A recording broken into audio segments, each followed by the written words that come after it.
Good afternoon and welcome to the special meeting of the Louisville Metro Council Budget Committee.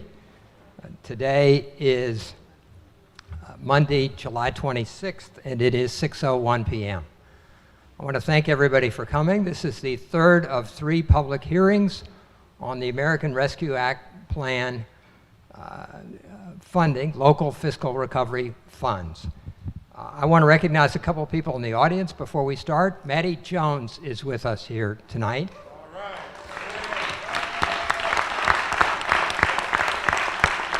I saw former Councilwoman Barbara Sexton Smith is in the back. And former Councilwoman Mary Aldridge is here, and you'll be hearing from her. Mary was one of the 24 people who got here early and signed up. So let me say a little bit about the American Rescue Plan Act. It was, I want to say at the outset, the sponsor, if you look at the bill, the sponsor of this bill was John Yarmouth from Louisville. It provides a variety of programs. One of them is state and local Fiscal Recovery Act funds. And the funding to Louisville Metro is $388 million. We have about $340 million left to appropriate. We did some emergency appropriations, if you will, at the beginning of the year, and we've used some for health department expenses. But we are now taking public comment in a variety of ways that I want to talk about in a minute on how to spend the rest of the funds. There are guidelines for these funds. These are federal funds. There are not unlimited uses of the funds. The guidelines are 151 pages of interim final guidance, and then now it's getting updated with frequently asked questions, and at last report there were 41 pages of those frequently asked questions. So I obviously cannot go through everything that we can fund and what we can't fund. There is a link to these documents on the Metro Council Clerk website, and I would encourage you to take a look at them. Some of you may be talking about roads and bridges. That's one of the things I will tell you that we cannot fund with local Fiscal Recovery Act funds, or at least the bulk of those funds. There are qualified census tracts are mentioned in the guidance repeatedly. And those are low-income census tracts. If you go to the HUD website and just look up qualified census tracts, you will find maps that show you where the qualified census tracts are throughout the country, including in Jefferson County. And we clearly can use these funds in qualified census tracts, in low-income census tracts, in ways that we can't in other parts of the community. That's because one of the purposes of the funds is to help people recover economically from the pandemic, and the congressional assumption and the fact that low-income residents, not just of Louisville but across the country, were impacted more by the pandemic than other people. So, having said all of that, I'll just talk a little bit about our format tonight. We have 24 speakers tonight. We began signing people up at 5 o'clock, which is what we said we would do. All of these speaking slots were taken I think within a half an hour. So I know there are people who did not get to sign up tonight, and I'm sorry for that. This is, as I said, the third of three public hearings, so we've already had 48 people speak, and we used the exact same format in each of those other two hearings, one in Southwest and one in East.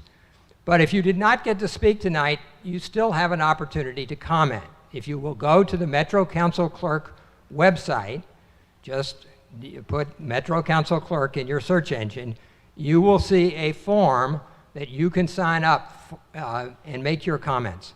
The form asks some specific questions, but there's also a place at the bottom for you to say how you think we should use these funds.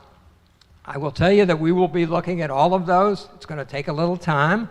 I'm told that there are 1,200 responses already to that form. And I will tell you that I think that's terrific.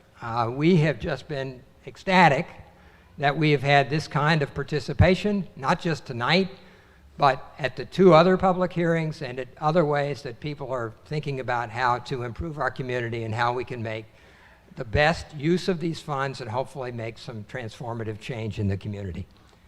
The format tonight is, if you've not been to a Metro Council meeting for public speaking, we will ask you to come to this microphone and speak for no more than 5 minutes.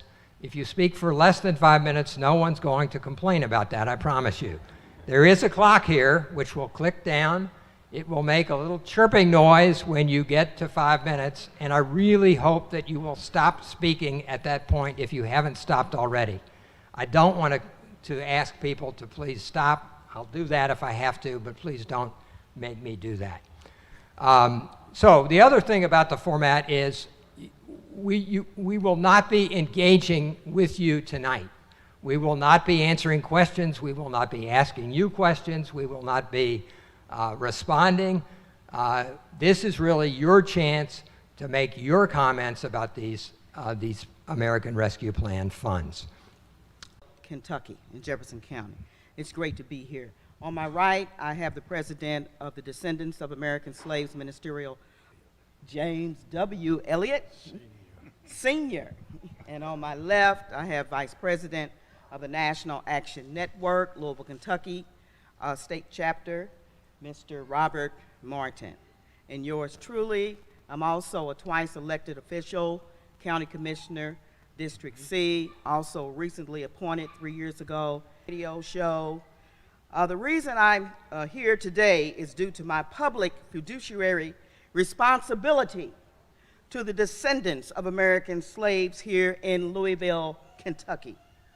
The American slave cultural movement began in Louisville in 2005 in America's Little Black Book, nationally and recently referred to as the Black Code of America. Unfortunately, the goals of the American slaves cultural movement, which focuses on our true identity, has been stalled in the very place it has been founded due to the politically canceled cultural environment embedded in our city. Moreover, due to the systemic racism and the after effects of slavery, i.e. gun violence, police brutality, structural economics, which has spread all over our city, the ignorance of our true birthright and identity has not been properly articulated. And we're still waiting on H.R. 40. Please give me a break. That is only a study that originally was created by the late Congressman John Conyers that is stalled in Congress to instill a reparations plan. ASI is requesting $1.2 million based on the Renaissance Plan to be set aside for the cultural business incubator to educate, elevate, motivate, and create new leaders in the descendants of American slaves cultural movement, the most progressive movement in history. Sadly, ignorance.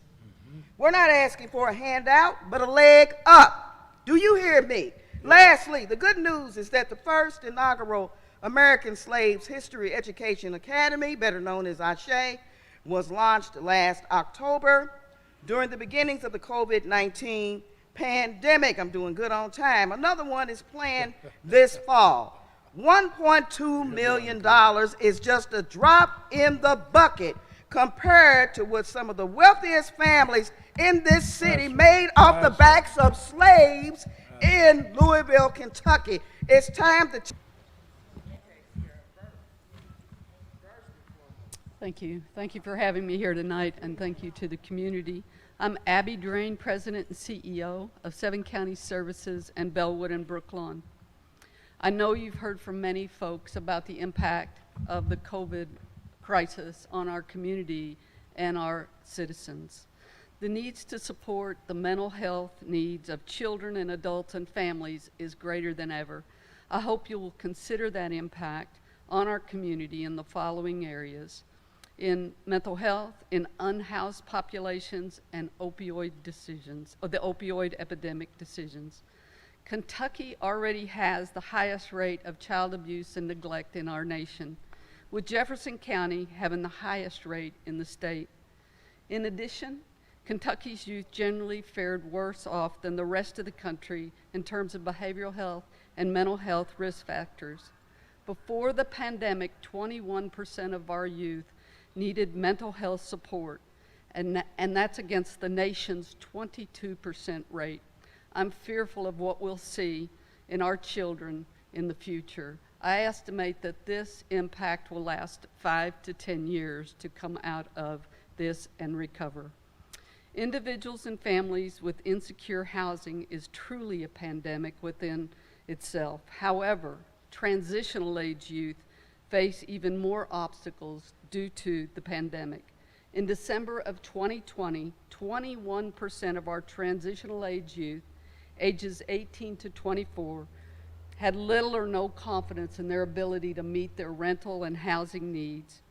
In March of 21, 41% of those youth, aged 18 to 24, surveyed reported that they had difficulty in their usual household expenses as a result of the pandemic. Housing and wraparound services for these youth are of critical importance. Lastly, but certainly not least, is our opioid epidemic. We have seen a 50% increase in overdoses since the beginning of the pandemic.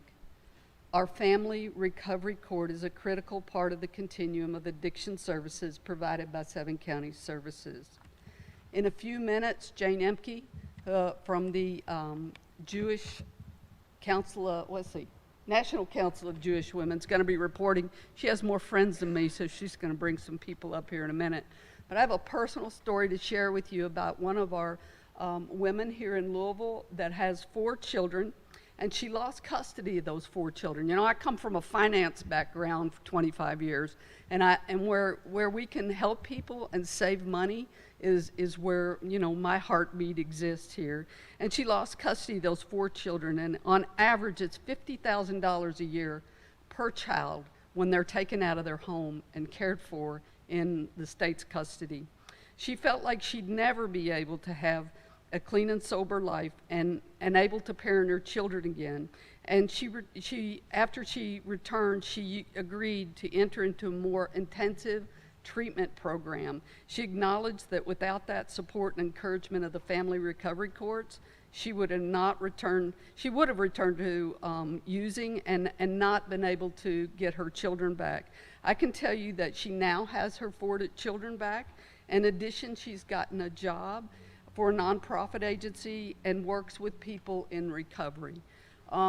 As a child that got taken away from her mother at age 5, along with my brothers and sisters, I know that this program would work, and maybe I would have been able to be raised with my mother, and my brothers and sisters would have been able to do that. We know what works. We know how to save these children and their families. It just takes funding, and so we plead with you for that funding. Thank you. Denise Golston Maxwell. And while she is coming to the microphone, for people who may be watching on Facebook, we know we have some internet issues. I think we're working on those actively, so thank you. Good evening, everyone. Thank you for the opportunity. I'm Denise Golston Maxwell, and I'm of Maximum Results Marketing. And I am so excited and I am so proud to be part of the diversified team, yes it is, of Underhill Associates, which is the Paristown Green Project. I want to say that my professional and personal relationship with Jeff Underhill, who I call the grassroots neighborhood redevelopment expert, it spans over 30 years. So for those of you all who may be thinking, oh, he just threw up a minority face, no, it's not like that when it comes to me. One thing I know about Jeff is that he's passionate about the projects that he undertakes, and because I share that same commitment, I knew it was the right thing to do when I was asked to join on this project because of the many redevelopment projects that Jeff has done, and they have been absolutely good for this community. I grew up in the Smoketown neighborhood, and I also lived in 2 areas of the Highlands. And before you ask, well, why is she mentioning that? It's because growing up in the Smoketown neighborhood, I know about the need for generational community benefits, and I did get to benefit from some of those. Also, living in the Highlands, in this project, when it was coming, to fruition, the plans for it rather, The Parristown Green Project was overwhelmingly also endorsed, this project, by those residents that live there. And as a medical rep, when I would call on my doctors at the medical building right there on Barrett, across the street from this site, I would be wondering, when are they going to start doing something, the city, about this piece of land? And some of my doctors would say the same thing, you know, that piece of land over there. Well, we got the need round. The answer is called Parristown Green, and it does meet the need for the city. And it hit on all the cylinders. So when you mentioned about the guidelines, that's why it was awarded the RFP. When I hear the mayor talk about Louisville being a possibility city, Parristown Green is the great opportunity to bring that slogan to fruition. It's a community it's a project that the community wants, and it needs it. Now with the ARPA funds, we can finally start that engine for Parristown Green, start the beginning of not only generational community benefits, family benefits, and job benefits. And y'all may ask, well, what does that mean about the benefits? Those benefits from Parristown Green, this is what it means. It means that it's going to be affordable housing, and 100 of those units are going to be senior, and I am a senior, so I like that. There's going to be a much-needed grocery store, which would be benefited from those who live in Smoketown and the surrounding areas. There's going to be child care service. There's going to be a nursing program for workforce development, nursing program from colleges like U of L, Bellarmine, Simmons. These young people need this. Also, we're going to be talking about the wonderful economic development catalyst, the Thrive Center, which creates geriatric care innovations. And you all, that's the age for ARP, you need to look that one up too. There's a lot of pieces of this puzzle for Louisville, and Parristown Green needs your thumbs up. This potential of this project is for a city-wide partnership, and they're endless. Parristown Green, I want you to remember it, because now is the time. We need your thumbs up. Thank you very much. Jeff Underhill.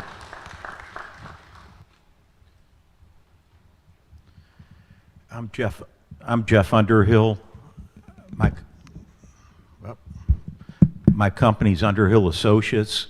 I'm proud to say that this year we're celebrating 50 years in business. We are local. We've concentrated on neighborhood redevelopment projects. They're throughout the community. They're in Bill's district at the Clark School. They're out in the South End with Colonial Gardens. My office is in the old Germantown Mill. We're very proud of those projects. We've done projects in every section of this town. We are used to working with neighbors. We're proud of the Westport Village project. Without going on further with that, I'll tell you that we were attracted to the original RFP that was designed to market the old Baptist Hospital site, Urban Government Center. We thought we were a natural for it. We specialize in historic preservation. We are used to working with neighborhood groups. We're local management. We're hands-on. We put together a proposal. We got the most public responses favorable the first RFP.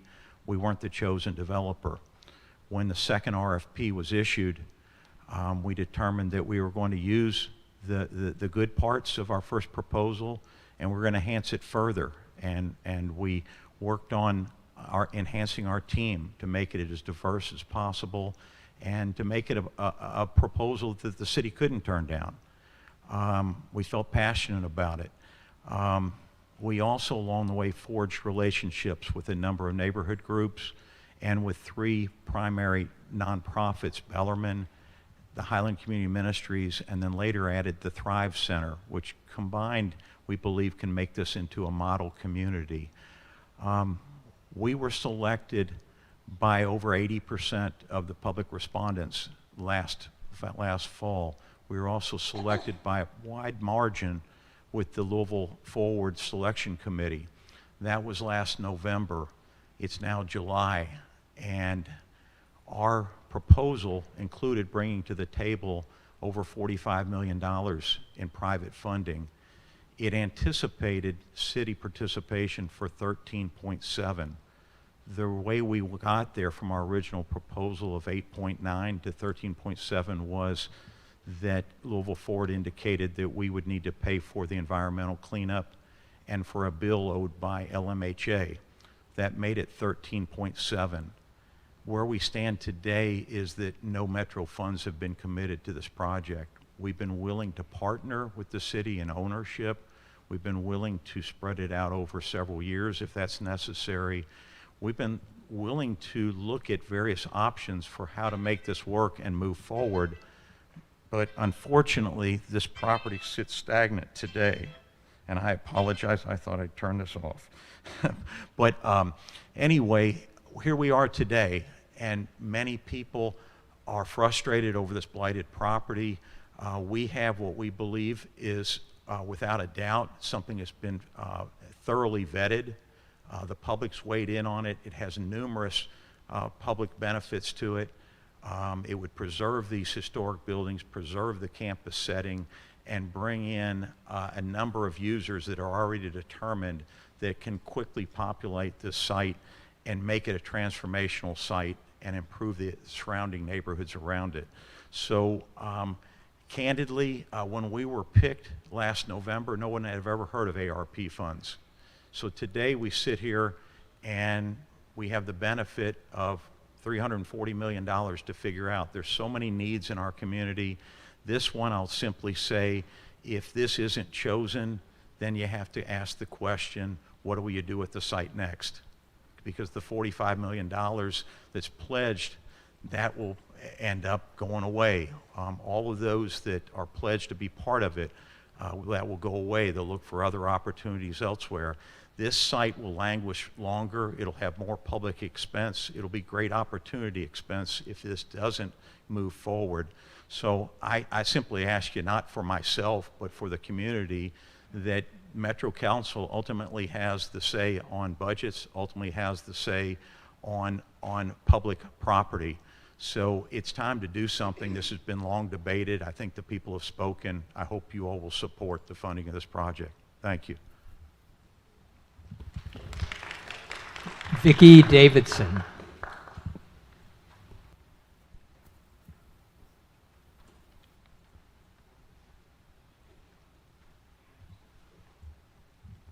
Thank you.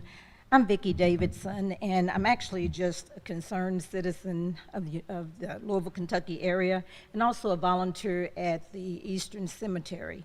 That's on the end of Broadway at Baxter. It butts up to Cave Hill, which is an affluent cemetery. My parents were buried there in 1983 and then again in 84.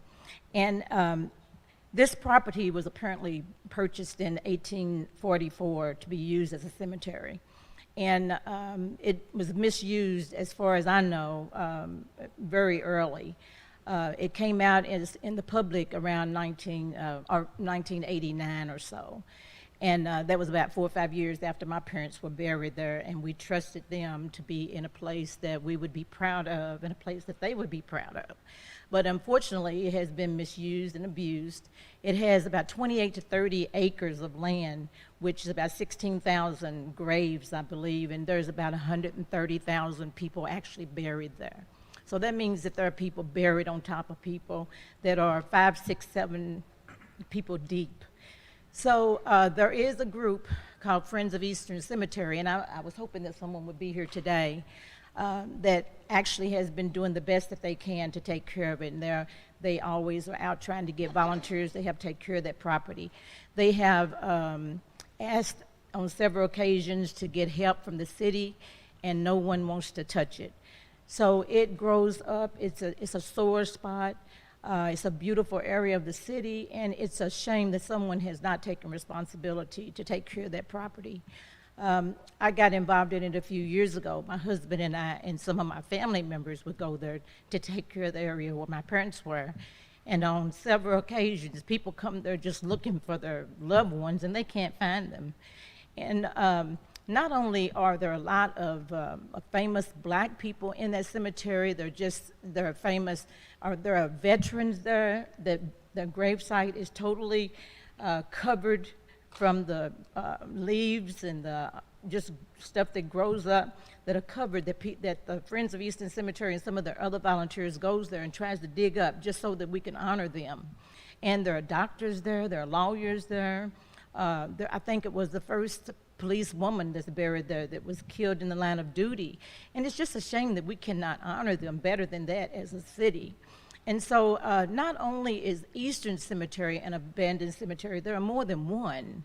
And I know that there are other cities that have either some of their prisoners that come out to take care of the properties, and also they have maybe their park and recreation that have come out and take care of the properties. But I just think it's a shame that we can't do better than that for our city and for our people that were taxpayers, hard workers for this city, and yet I know, because I am a Christian, that their body is only the thing that was there. But still, they should be honored by us, at least appreciate them for being good citizens of our city.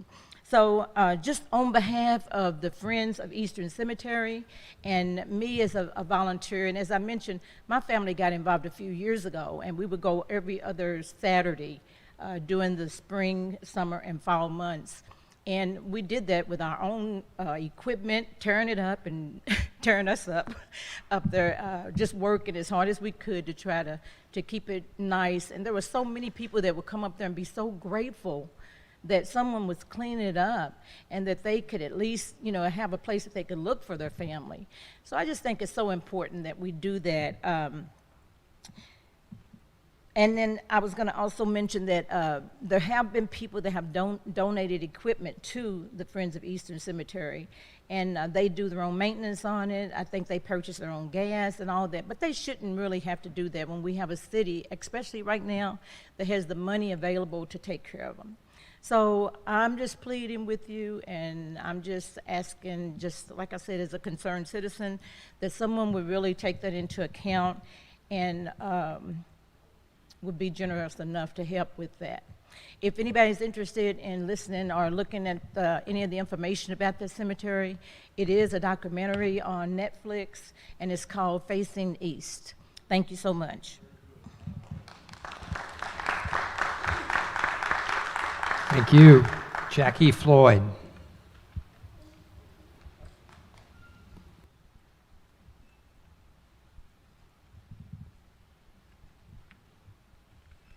First of all, I want to say thank you, Metro Council members, for giving us this opportunity to speak to you tonight. Again, my name is Jackie Floyd, and I live at 1517 West Chestnut Street. I live in Metro District 4, and I always like to tell people that I am a proud Russell resident. I'm here tonight representing Russell, A Place of Promise, RPOP for short. RPOP is a justice-based initiative being incubated by Louisville Metro Government and Cities United. We are fiscally sponsored by Community Foundation of Louisville, but in 2023, we will launch into a community-based organization designed by the residents of Russell community. I am here with my neighbors, Tawana Cox and Elaine Duncan, two members of RPOP's Russell for Russell Residents Coalition. The coalition is a group of 23 residents that came together over 16 weeks to define a set of shared values, guiding principles that RPOP will use to guide its work. These values and principles are being documented in and I have to say this, the first ever resident stakeholders agreement in Louisville, and include things like sharing power and decision-making with residents. RPOP was created in 2019 to support investment in Russell without displacement of residents using a number of strategies, including network organizing, and leadership development, workforce development to increase income, home and business ownership, and the development of cooperative community ownership models. Our work is directly informed by the residents' voices, immediately responsive to resident feedback, accountable to the residents who have the most to gain or lose as a result of our work. We are here tonight to present our recommendations for how the American Rescue Plan dollars should be spent to support Russell residents and other Black residents of Louisville Metro. Okay. Good evening, everyone. My name is Elaine Duncan. I live in the 1800 block of West Chestnut. I've been a resident for 13 years in the Russell area. I'm also a member of RPOP's Russell for Russell Resident Coalition.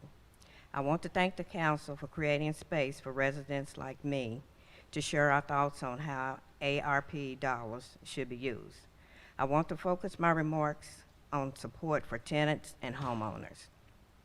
More than 80% of my neighbors in the Russell area are renters. It has made a tremendous difference in lives to have access to rental and utility assistance through the pandemic. Now that our community has additional flexible funds coming through the ARP, I ask the council to consider funding programs that help tenants build wealth so that they can establish to help them build wealth, for example, becoming homeowners and gaining more education. One program that does this is our POP's Match Savings Account for tenants. Right now, the program is pilot focused on tenants of rental properties being developed by our partner Rebound.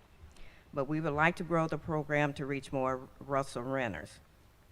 The program asks tenants to remain in the rental for 3 to 5 years and to put aside some savings of their own in exchange for the match from our POP.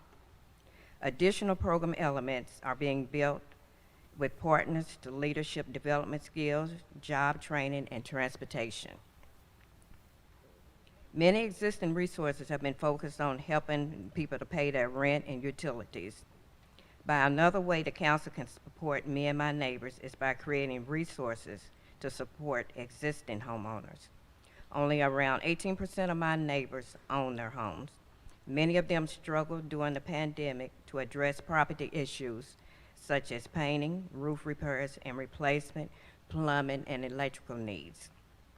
Having funds to support needed home repair and address the legal issues as liens that have been placed on homes and prevent property maintenance violations would make a tremendous difference in retaining Russell neighbors. Thank you. Thank you.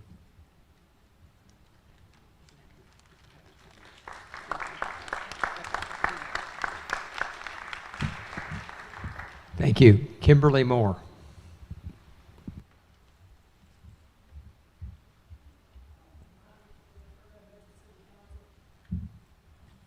Hi, everybody. My name's Kim Moore, and I've been on the ground in Russell for the last 20 years.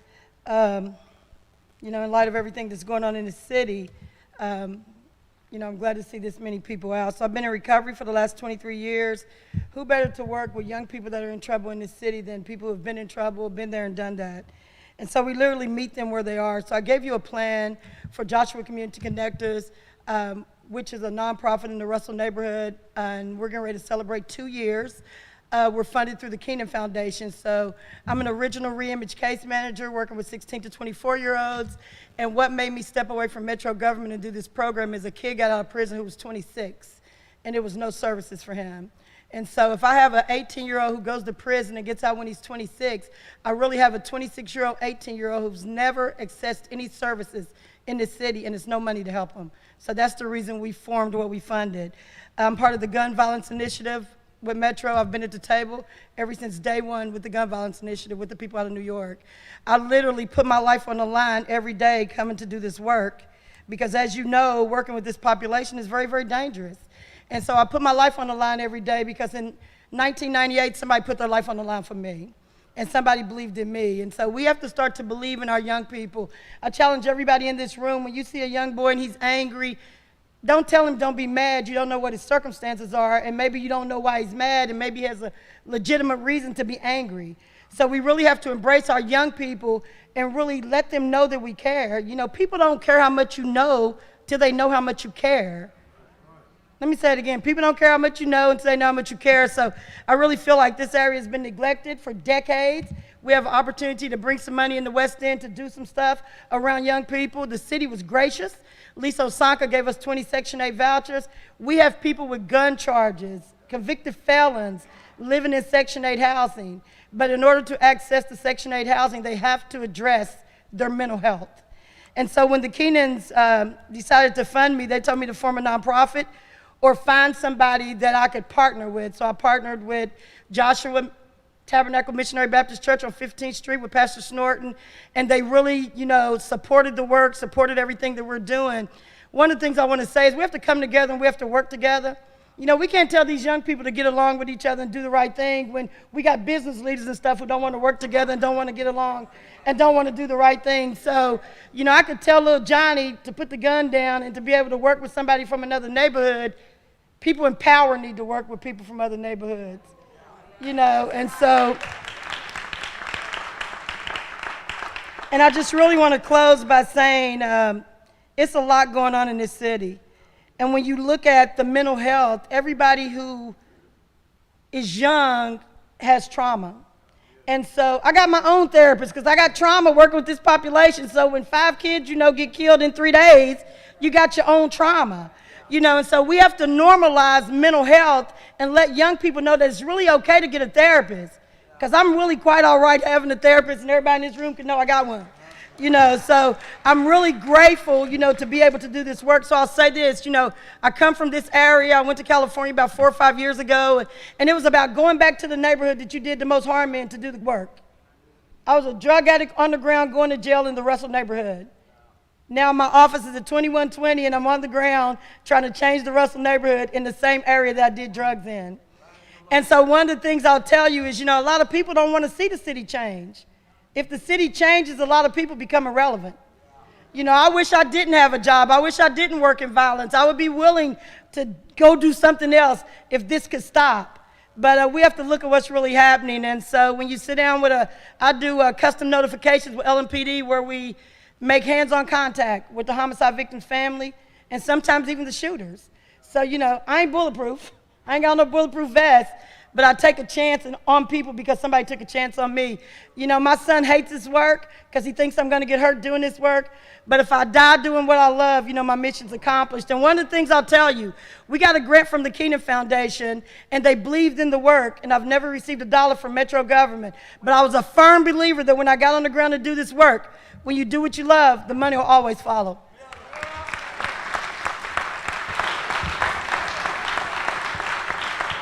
Thank you. David Snarton.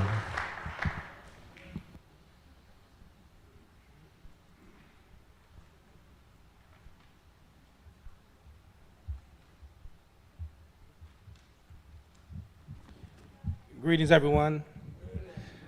Kim makes it hard on the preacher.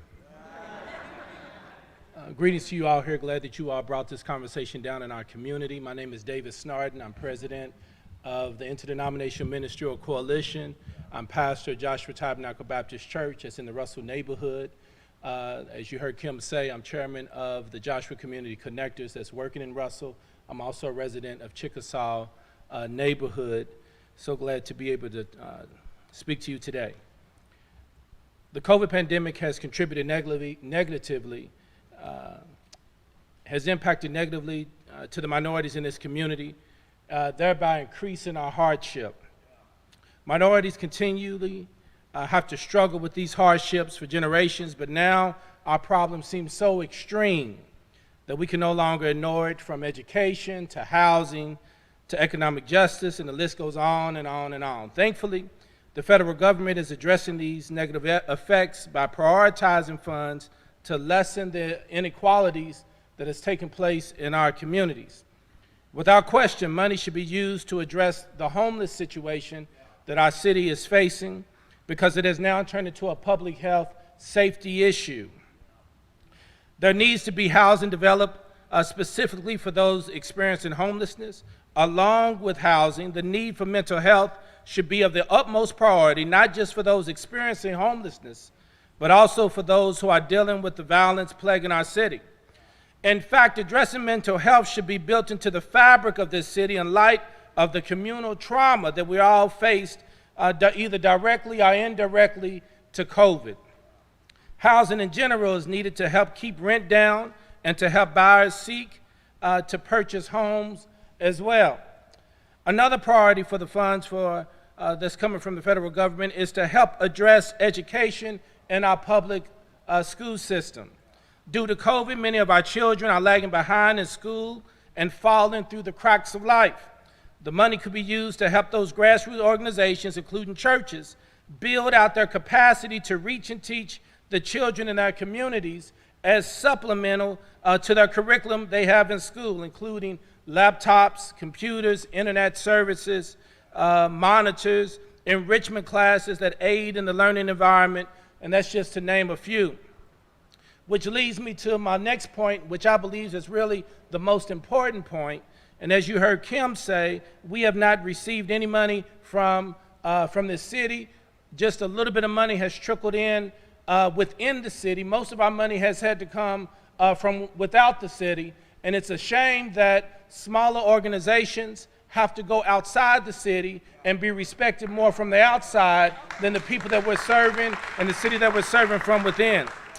Just as important as addressing the homeless issue in the city, we have to make sure that the money is being used equitably for those grassroots organizations that oftentimes get overlooked for bigger orgs, but these grassroots orgs are doing incredible work on a shoestring budget. Included in those grassroots orgs are churches and other small nonprofits who make it their mission to feed the homeless population, provide after-school programs, including educational components for high school, middle school, and elementary children. We have opened up our church buildings for COVID testing and to receive the vaccinations, as well as historically just been a place, a source for people to go get good information for the community. Many of these churches, they do have 501c3 as well as other nonprofits, have been serving the community for decades and need to be financially supported by the city and made a priority as well. It should be a priority that the economic impact created by COVID be addressed by ensuring that the same demographic of people we're trying to help receive a substantial amount of the funds in order to programmatically help themselves. What I mean is, instead of giving the money to somebody else in order to build our programs for those that are suffering the most, give the money to those that are in the community in order to help themselves and not allow outside entities benefit from the struggles of those that live in this community. I pray that you take these comments well, and thank you for your time. Thank you. Anna Williams.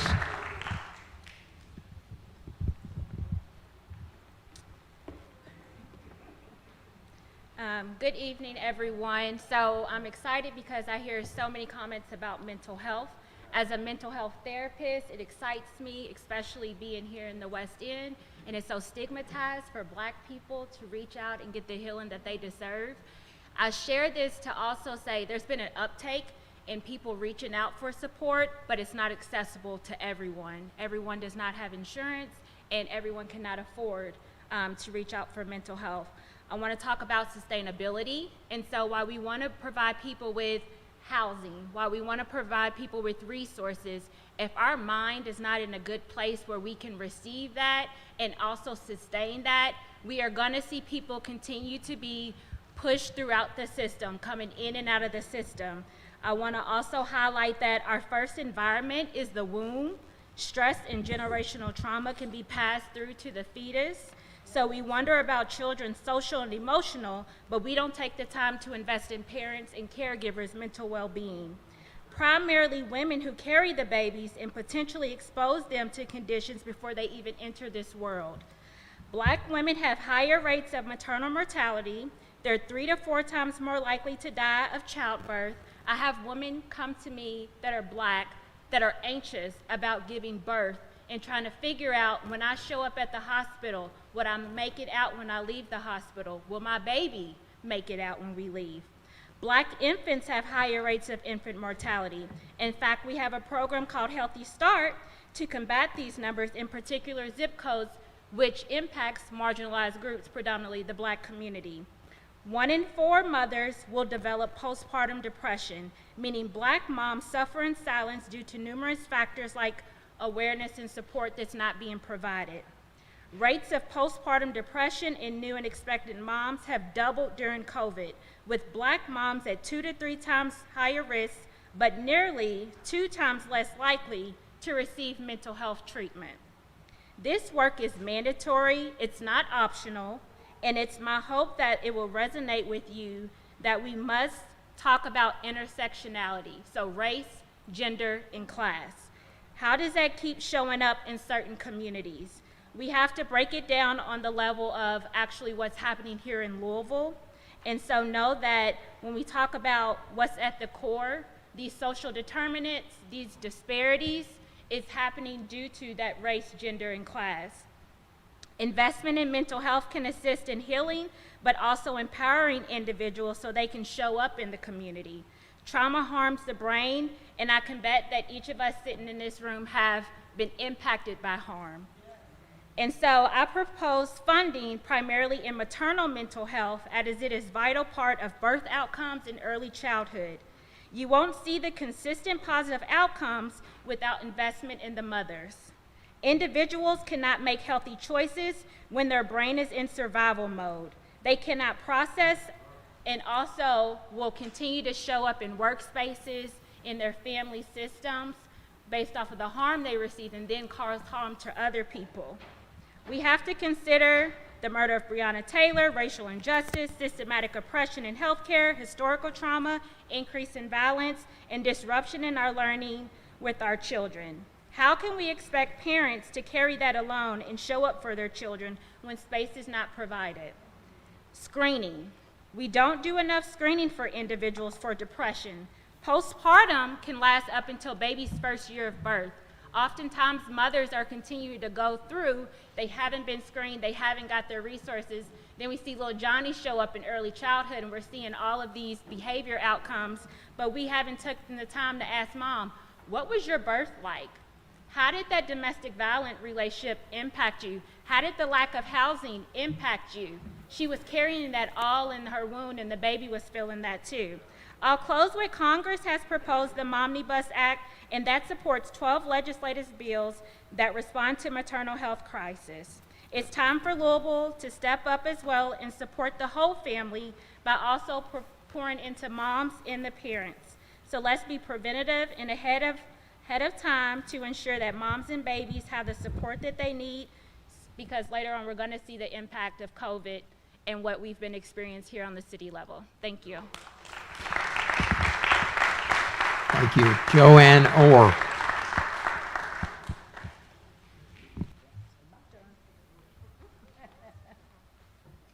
Good evening, everyone. My name is Joanne Orr, and I am the Marketing and Fundraising Director of the Sickle Cell Association of Kentuckiana. So let's talk disparities, okay?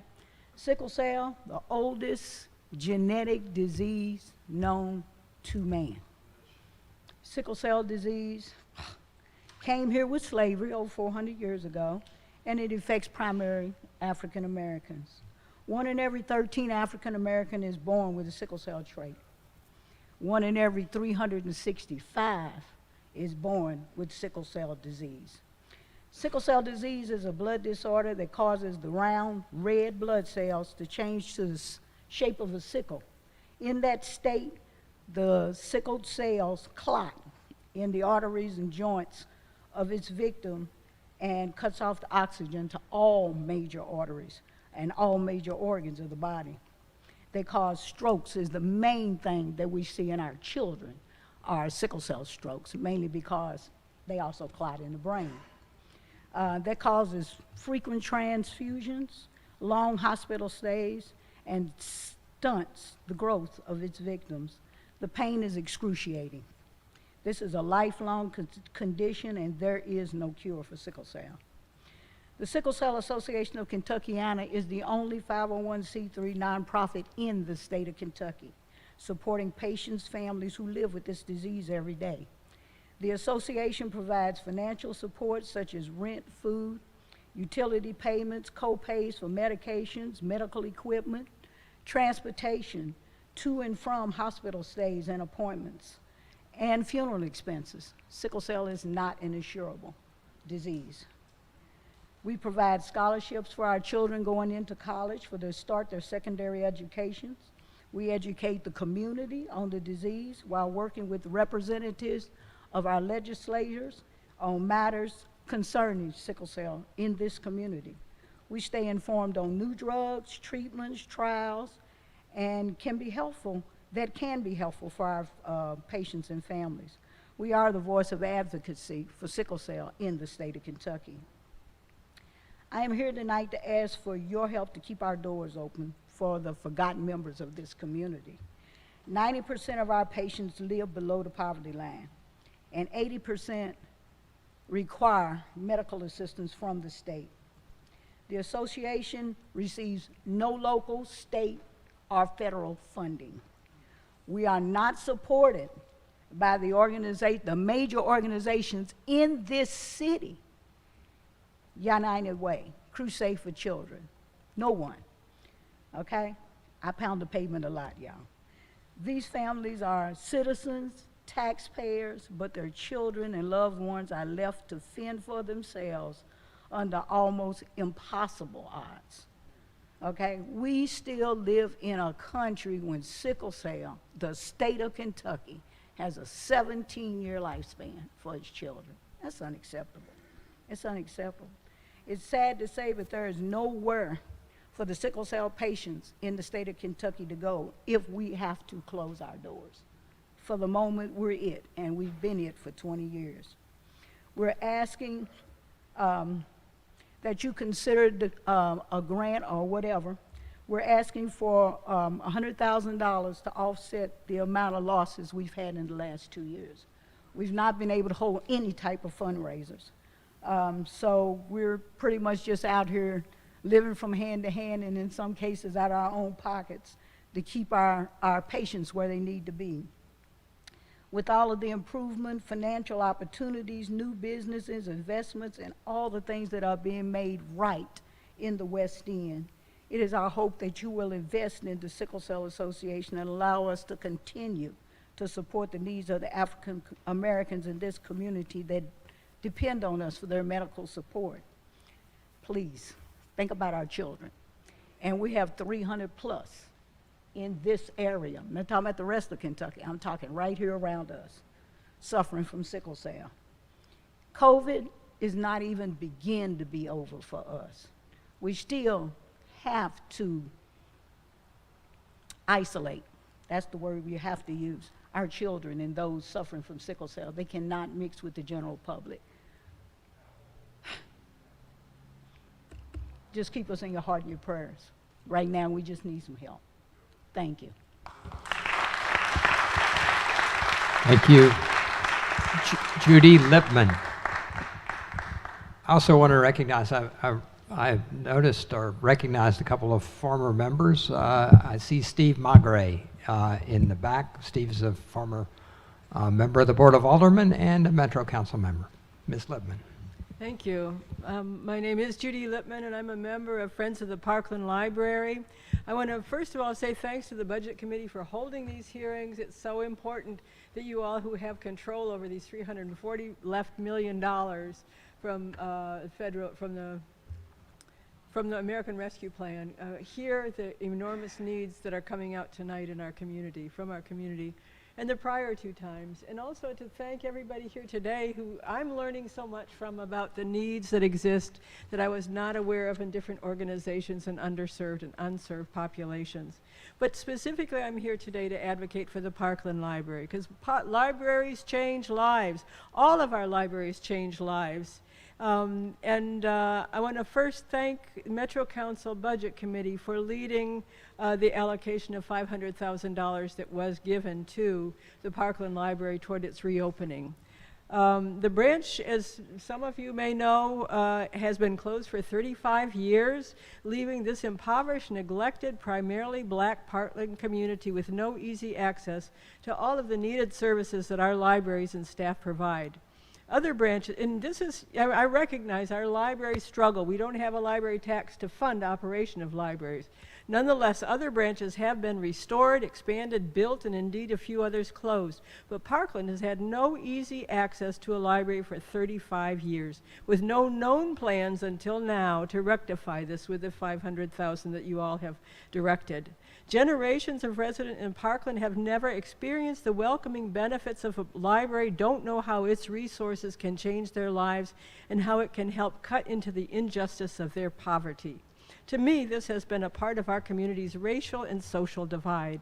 Now, our city's general budget commitment to move forward reopening the Parkland Library and offering its needed services is a promise toward reversing this.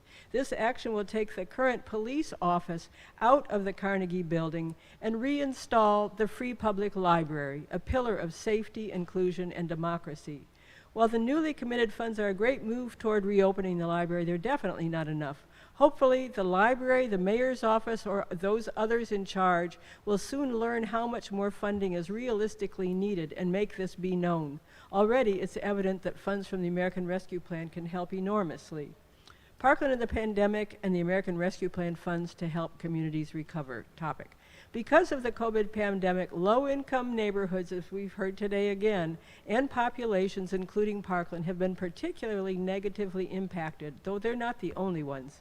Some of these ways are many people with low-paying and service jobs have had to continue working in person, no option to work from home. With regular public exposure versus staying, quote, safe at home, these working people experience higher rates of COVID infection and its consequences. Children suffer from loss of much daycare, with isolation, less supervision, with caregivers at work. Anxiety and depression rates rise among all ages, as we've heard about mental health concerns and increases during COVID. Child abuse and neglect issues increase, along with domestic violence.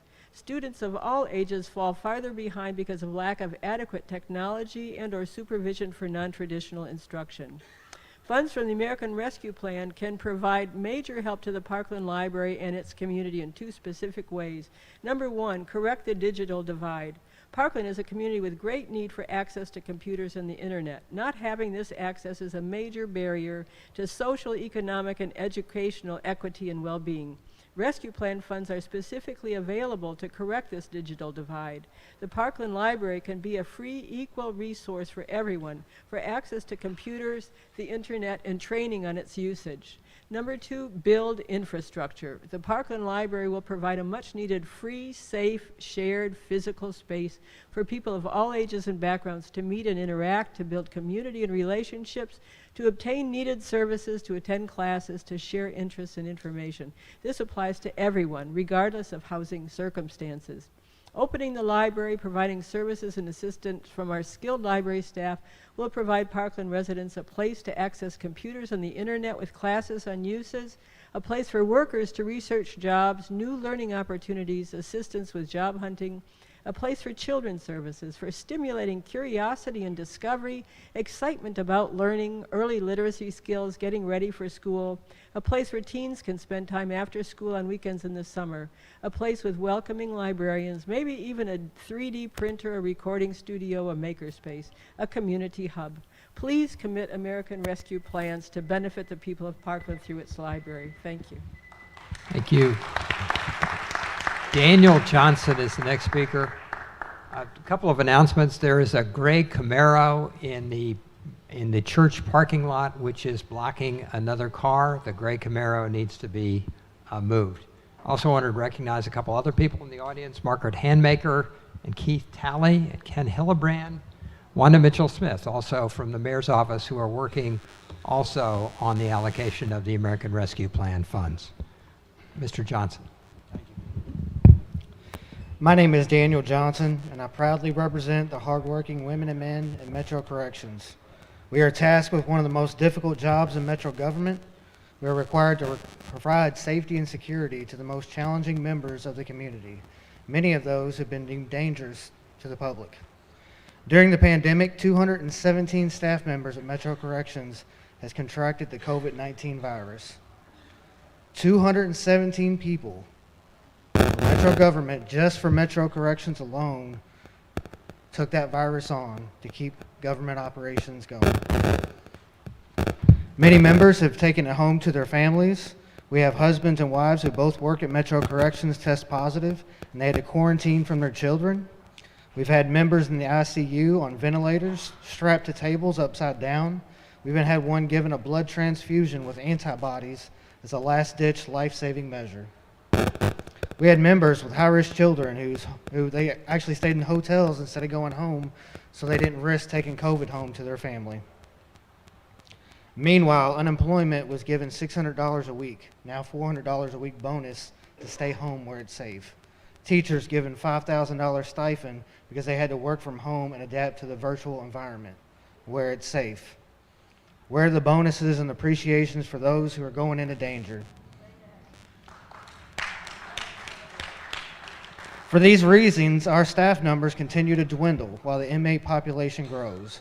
June 2nd, we had 1,405 inmates. June 14th, 1,500. July 21st, 1,628. Today, we are over 1,700 inmates. Currently, there's 440 inmates just on one floor of the main jail, and we have 3 officers right now. We're cutting back security posts. Officers are working multiple posts at one time, 16 hours a day. Because of the overcrowding, patience is wearing thin, violence is growing. We've had 3 officers injured this past weekend while we were running short. We have 45 inmates living in areas that are designed for 18 people. We have bed space at CCC, the Community Corrections Center, and the money is in the budget for the operations, but we do not have the staff to open that area. We have the space to space out the inmates in a safe manner, but we don't have the staff in order to staff those areas where it's safe. It's time to take care of the people who've been in harm's way, taking this virus home, running this city. It's time to show the appreciation that they deserve. Increase the wages, pay people more money than what they will make sitting at home where it's safe. We need to attract people to come to work and do a difficult job in a challenging environment. The most precious commodity the city has right now is willing and able, hardworking people. The city doesn't operate without its employees. If you do not treat your employees as they are valued, they will go somewhere else that will. Currently, there's a lot of opportunities out there, and it's no time to take employees for granted. The public sector is catching on to this, and they're starting people out at $20+ an hour, plus paying substantial bonuses and stipends just to find hardworking people and luring them away from Metro government. So please see the urgency, use a portion of the funds for premium pay for essential workers who desperately need and deserve it. Thank you. Casey Mayer.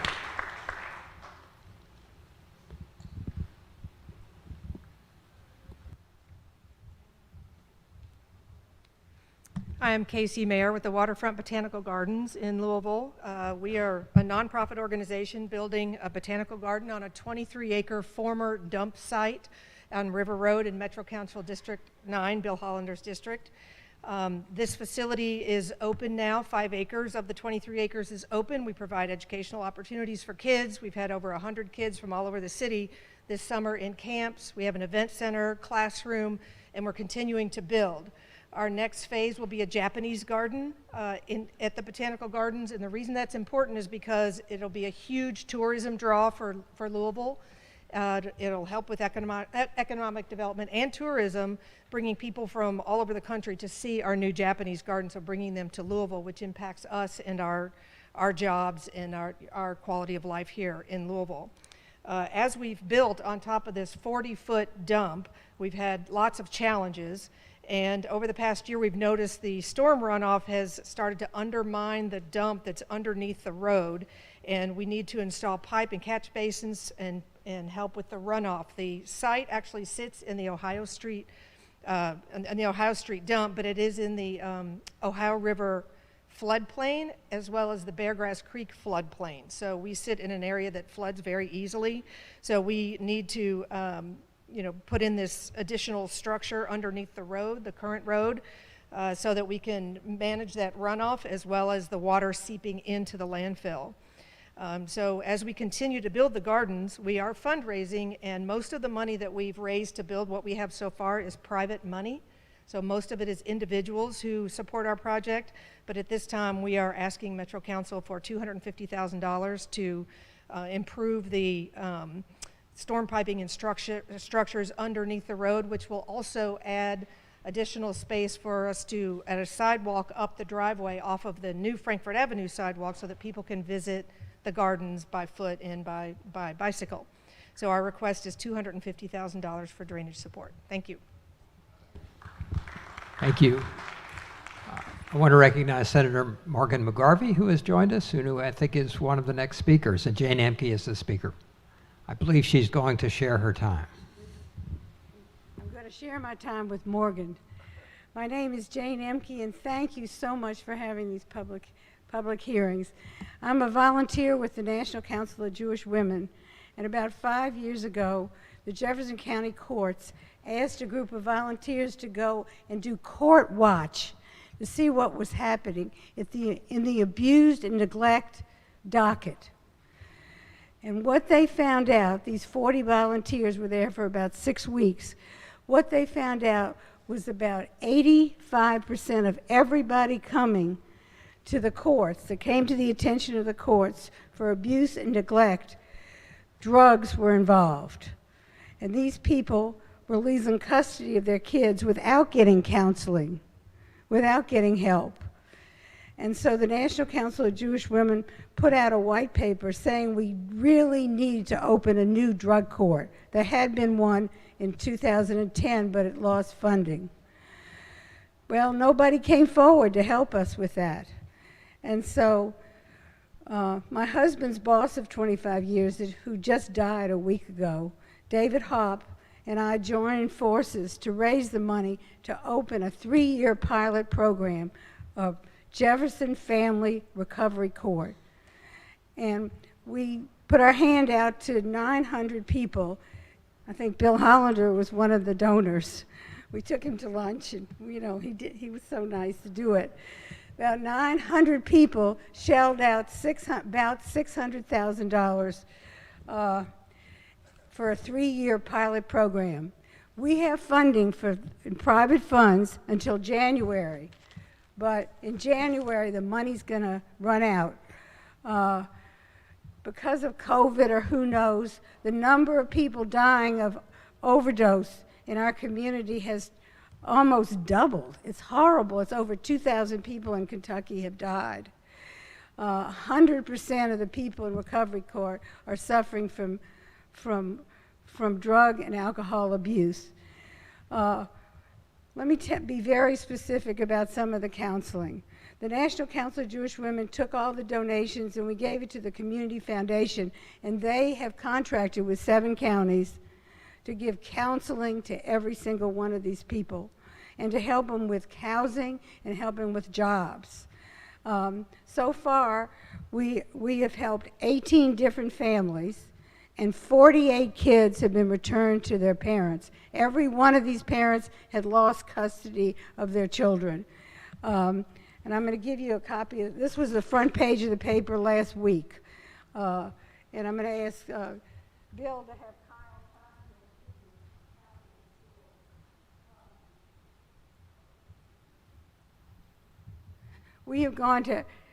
We need to continue funding.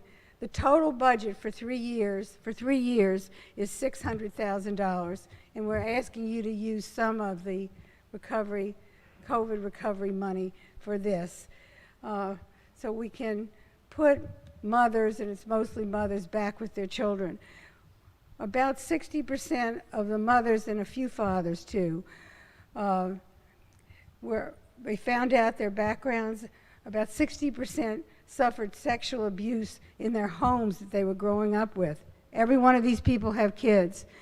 One of the directions of the counseling is to help these people see how that impacted their lives, having bad judgment of who they were going to choose as a mate, caring, not being emotionally there for their children. And we think because of this counseling that we're going to change a lot more lives. But just think, 48 kids now are back with their moms. And Morgan's right-hand person was David Hopp. Well, David Hopp, who just died, chaired, and he was going to be here down today with me. So I asked Morgan to come help me. you say a few words, please? I just say thank you all for being here. I have 35 seconds. We all know that there are many aspects of the justice system that are broken. We got to fix them all. This is one piece. And this one piece not only reunites kids with families, it treats drug abuse as a disease of addiction. It also works. It brings families and communities back together, and ultimately it saves the city and the state money. So we'd ask for your support. It did have bipartisan support when the legislature funded it a few years ago. Okay, 6 seconds. If a child goes into foster care, it costs an average of $50,000 a year. Plus, a lot of these people would be in jail. Thank you.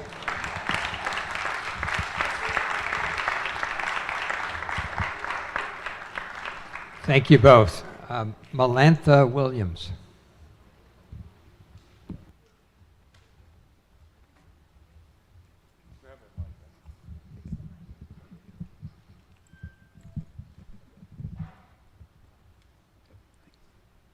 Hello, I'm Mylantha Williams, and I'm with Jacob's Ladder.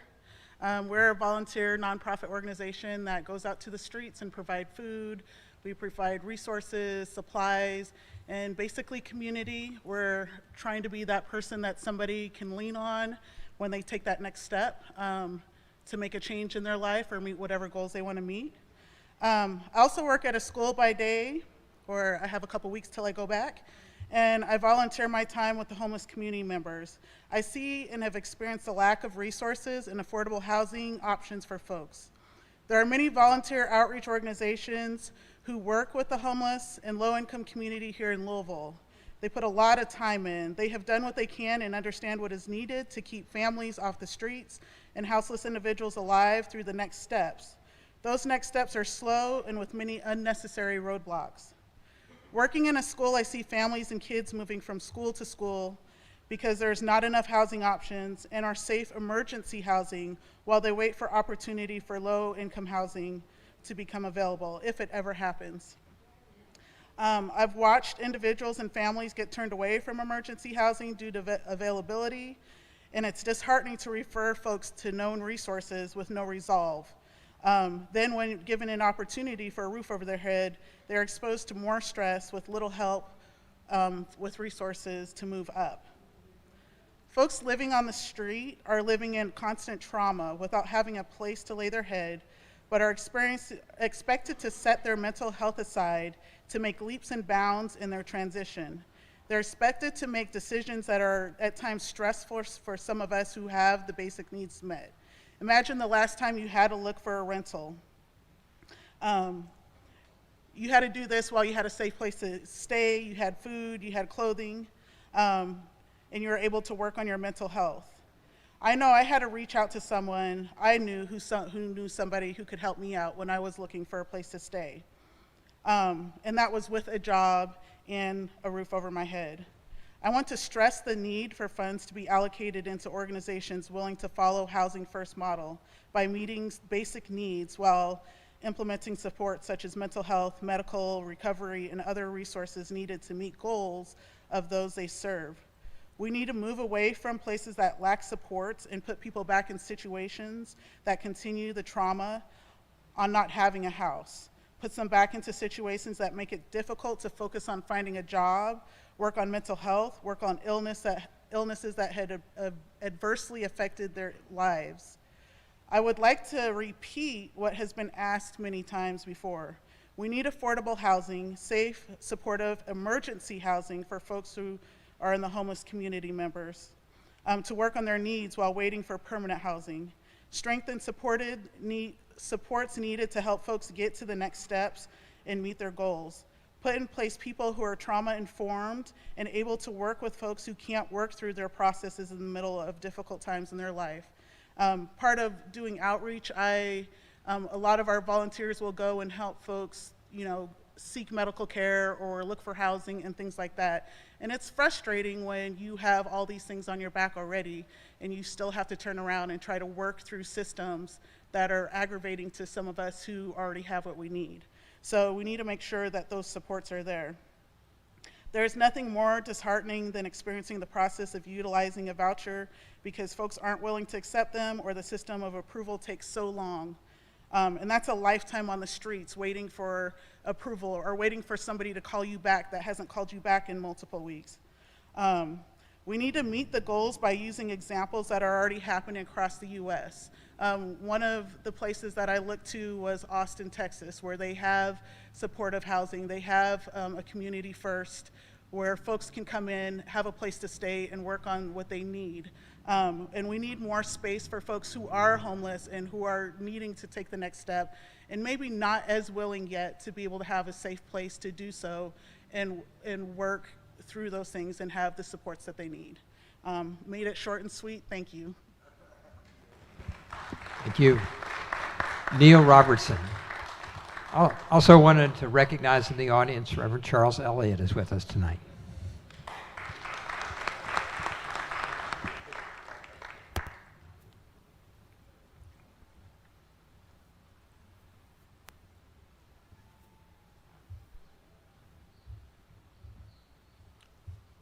Good evening. Before I start, I want you all to know that we have like over 100 murders in our city already. And we still don't have any type of plan in regards to what we're going to do to stop a lot of the killing that's coming in our community. Today I brought with me Miss Miller, whose niece was murdered in the streets of Louisville, Kentucky. She wasn't killed, she was murdered in Louisville, Kentucky.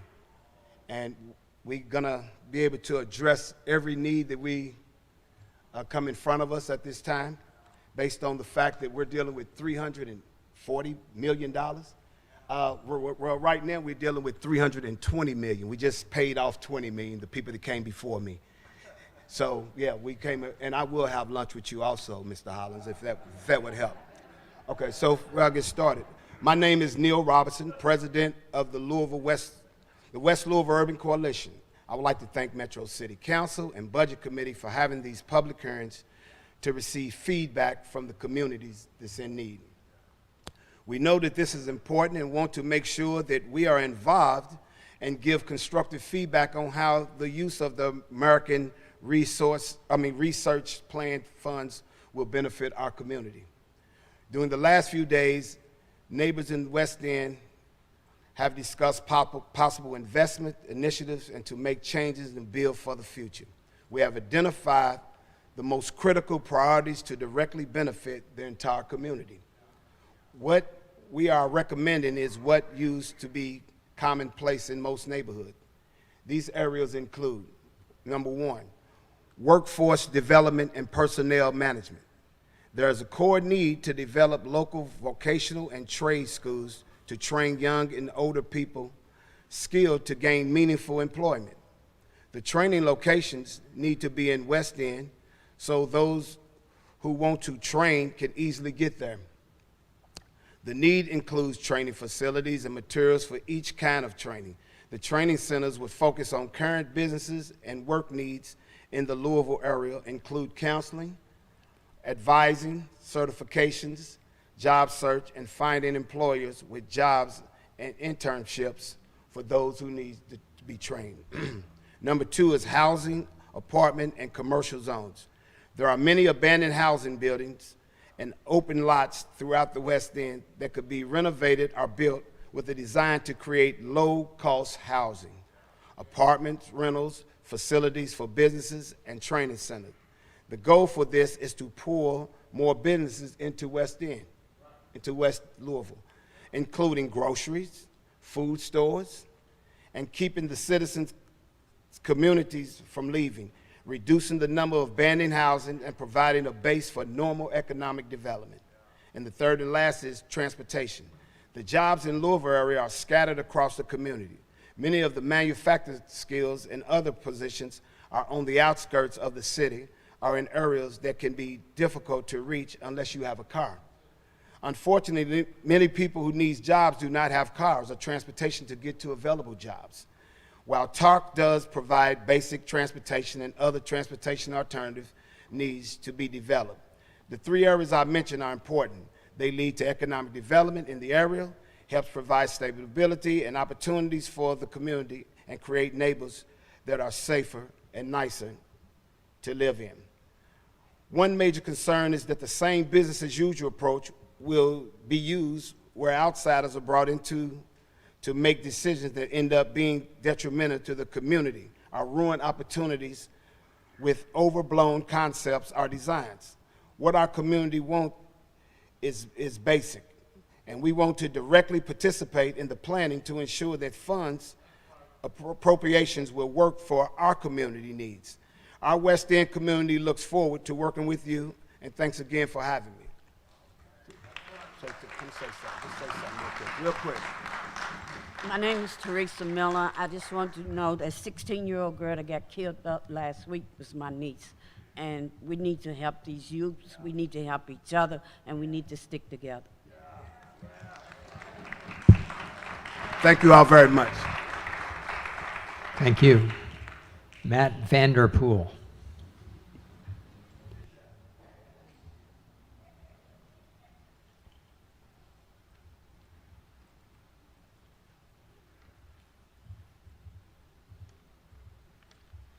Good evening, everyone.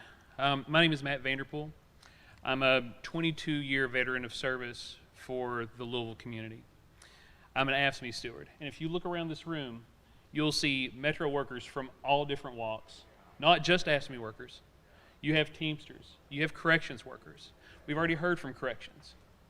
The reason that I'm here is that I want to spotlight some of what AFSCME has done for this community throughout the pandemic. AFSCME worked on the front lines while people went home. They went home because things were closed. They went home because it was safer, because we had social distancing. Some of the city leadership even went home to do their job. AFSCME workers were on the front line. We were in the community day after day, doing our best to keep the Metro citizens as safe as they could be during the pandemic. We risked our own health and the health of our families to go out and meet the needs of each individual citizen as best as we could, because they rely on us. The citizens of Louisville don't just rely on the council, they don't just rely on the mayor, they rely on the people who actually are the cogs that make government work. And that's what AFSCME and the people in this room are. The health department has remained the lead agency for the pandemic. Environmental health specialists went out into the community. They transported COVID-positive people from doctors' offices and hospitals to COVID shelters where they were quarantined. Health department staff oversaw the quarantine sites as well. They enforced social distancing mandates, mask mandates during regular business hours, which is great, but we went out after hours. We went out in the evenings. We went out on the weekends. We went out during holidays to all types of venues, many of which were hostile to us trying to come out and keep the public safe from people who did not want to follow the mandates. Health department staff delivered food and dry goods to COVID-positive people. And I hope that nobody in this room fits that category, but we went out day after day, weeks on end, to deliver food to people who couldn't get out of the house because they were quarantined and by governor's mandate could not actually go to the grocery store. Metro workers provided for those people. We set up COVID testing sites. We worked in the community to vaccinate the public, specifically at Broadbent Arena and also at smaller community groups that have worked in the West End, the South End, all throughout Louisville. We've had pop-up clinics to vaccinate people, to keep them safe. Broadbent Arena alone required more than 100,000 citizens to be scheduled for 2 doses each. We managed traffic in adverse weather conditions from snow, rain, and ice, and we worked 10 to 14-hour days for 4 months straight. We do this because we want to support the public. We want to support you all. We performed outreach testing and vaccinations for homeless populations. And we still ended up doing all of these things while still keeping the regional TB clinic operational the Moore Clinic operational, the STD and the syringe exchange operational. Metro Parks workers even went out and delivered some of the food that I talked about previously. The zoo workers stayed open so that they could come and they could take care of the animals at the zoo. Corrections, as we've already heard from, their personnel faced and are still facing inmate COVID outbreaks, as well as being the center for the Breonna Taylor protests. Even earlier this month, we had a truck intentionally ram the entrance to the corrections building. And we still have all the regular work that the health department and the rest of the metro agencies do, from mosquito complaints to restaurant inspections, hazardous materials responses, dog bite inspections. The list goes on and on. And the pandemic didn't suddenly make us more busy. It just put us to a fevered pace. So understand that the people who have supported Metro to move them through the pandemic to where we are now, being able to have some type of premium pay to show that appreciation would be a very small direction to go. Thank you. Thank you. Andrea Neal. Andrea Neal.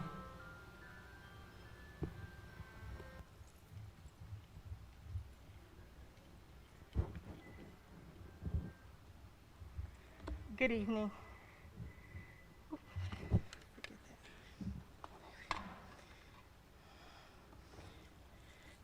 Good evening, Metro Council. Thank you for this opportunity, for giving us ear to listen to so many worthy causes.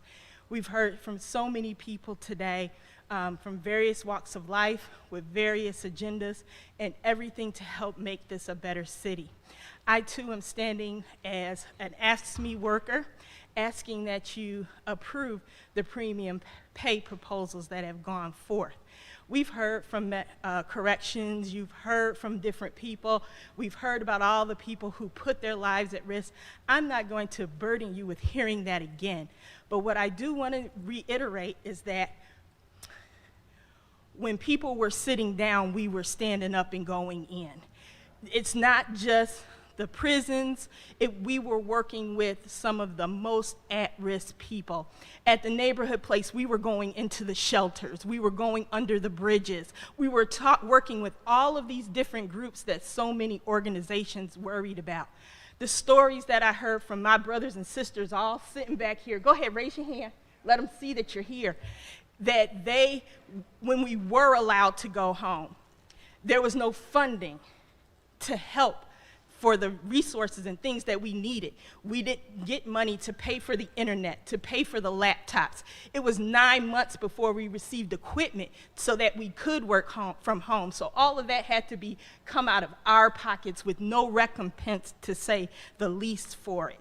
We had to, those who could not work from home, because even as I got to work from home, I was sent to the shelters. So I had to have my child in child care that I hadn't had to pay for anymore. So those were expenses that came out of our pockets that we weren't prepared to and never been reimbursed for those things. We've talked so much about mental health. As we're dealing with people already in crisis and then the added crisis of COVID, imagine the secondary trauma that came on our lives. So we're asking for this. It's not even about appreciation right now, I promise you that. It's about giving us a little bit of something, because the bills got higher, but my check didn't. And yet I need something for my self-care. I just want a little something so that I can take my family and to enjoy them for a little while now that things are opening back up. We've heard so many times, at 19 years as a city employee for this great city.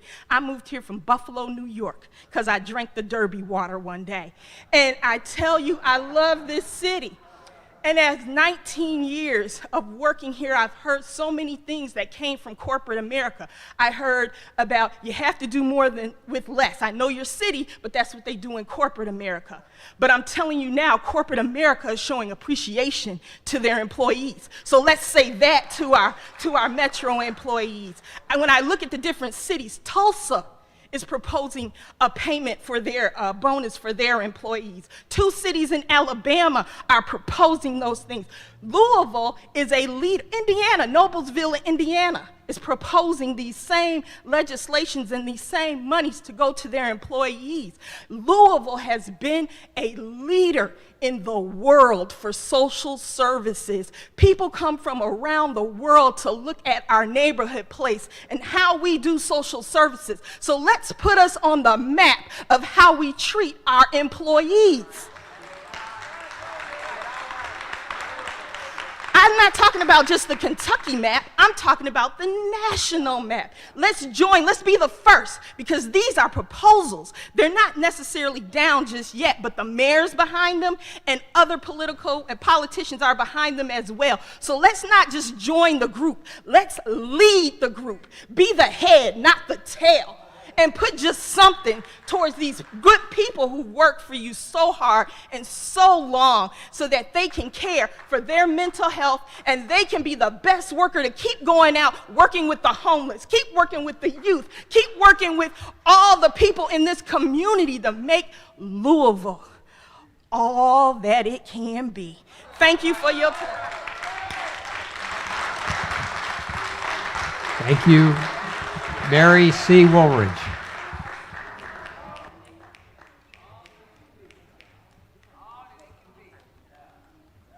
Good evening. I am retired former councilwoman of 16 years of this Louisville Metro Council, and I am so happy to see some of my colleagues as well as other council members come to the hood. And I'm going to give you an earful in my 5 minutes. First of all, Miss Davison stole some of my thunder. As a lot of you all know, my pet peeve when I was on the council was the 3 cemeteries that went into receivership over 30 years ago.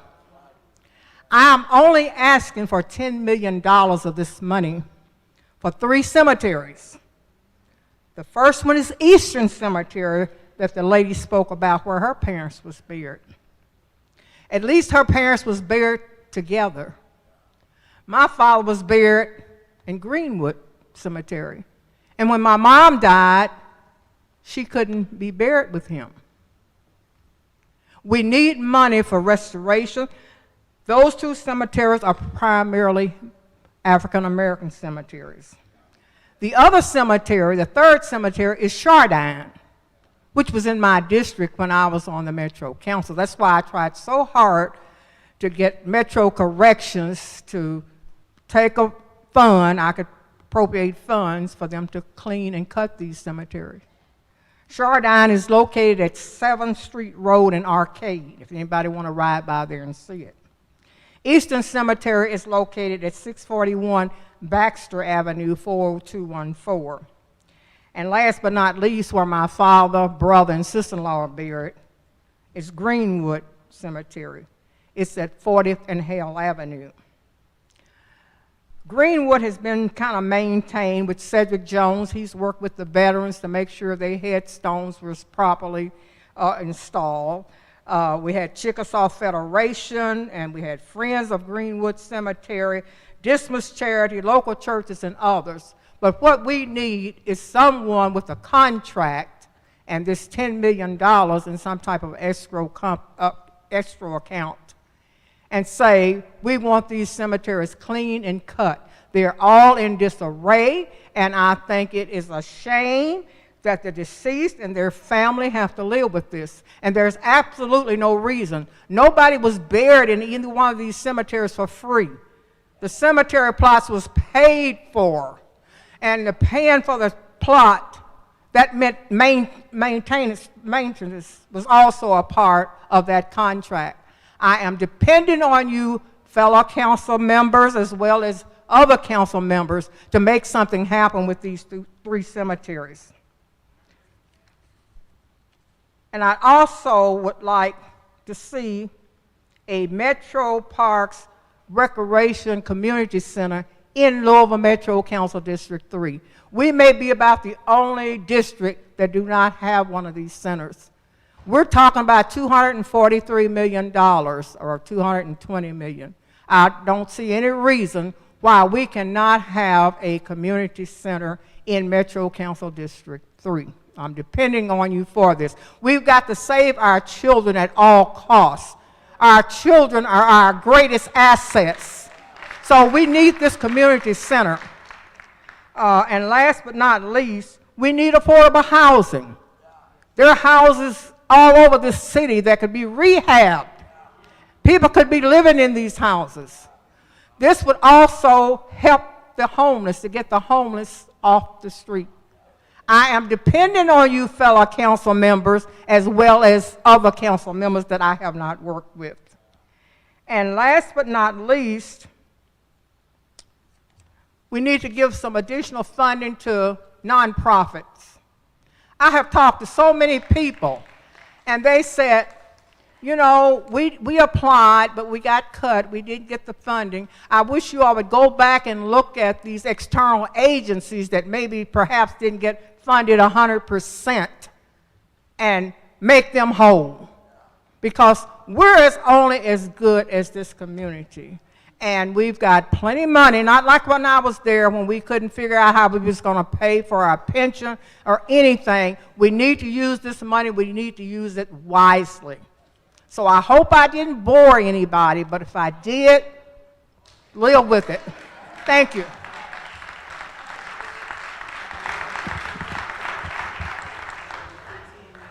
Councilwoman, it's good to see you.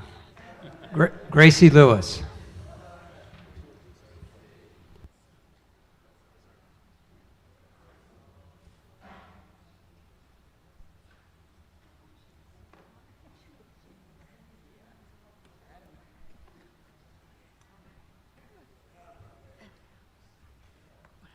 Good evening, council members. I tell you, when I worked on this proposal, first of all, I think I used all the money. Because I did include, I broke down the 340 million. So I don't think there's anything left. If you recall, on Tuesday, December the 1st, 2020, Mayor Greg Fisher signed an executive order number 2020-022. And he declared racism as a public health crisis. In his remarks, he laid out a racial equity plan for Black Louisville. The only problem was that there was no deadlines for implementation of this plan, nor was there funding. So I would like to see $40 million spent on implementing this plan. Now, when you pull this plan up, you will see that perhaps everything that has been talked about this evening, the mayor and council members did a superb job, because they covered housing, they covered financial planning, training of our youth, and they also talked about building wealth. They also, considering that we are still in a pandemic, there was monies allocated for mental and also dealing with the pandemic, in terms of understanding that places like Park Hill has been, I live in villages of Park Duval, but I was deeply concerned during this crisis that we have not had over 100 years. You know, the first crisis that we had was around 1918. And when I looked at the issue of health and the impact that this pandemic would have on overcrowded housing, and when you look at Park Hill, where there were families that was living in dilapidated, overcrowded housing, deplorable conditions, extreme trash and filth, how does one's family survive in a situation like this? Imagine if one person in an overcrowded, dilapidated household, how would they survive or be able to isolate themselves when they don't even have income to go to a hotel or to be isolated, period?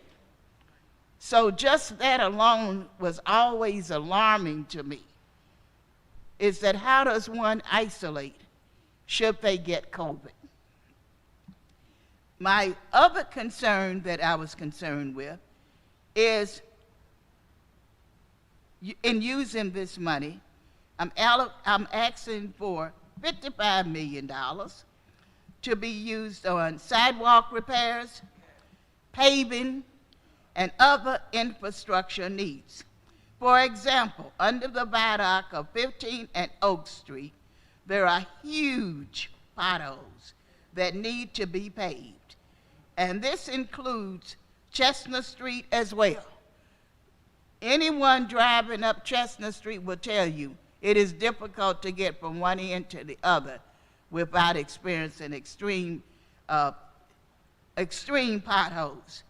Every alley in the West End, especially around the Beach Street area, and also in parts of California, is in serious need of trash removal. And in respect to Park Hill, since it's one of the last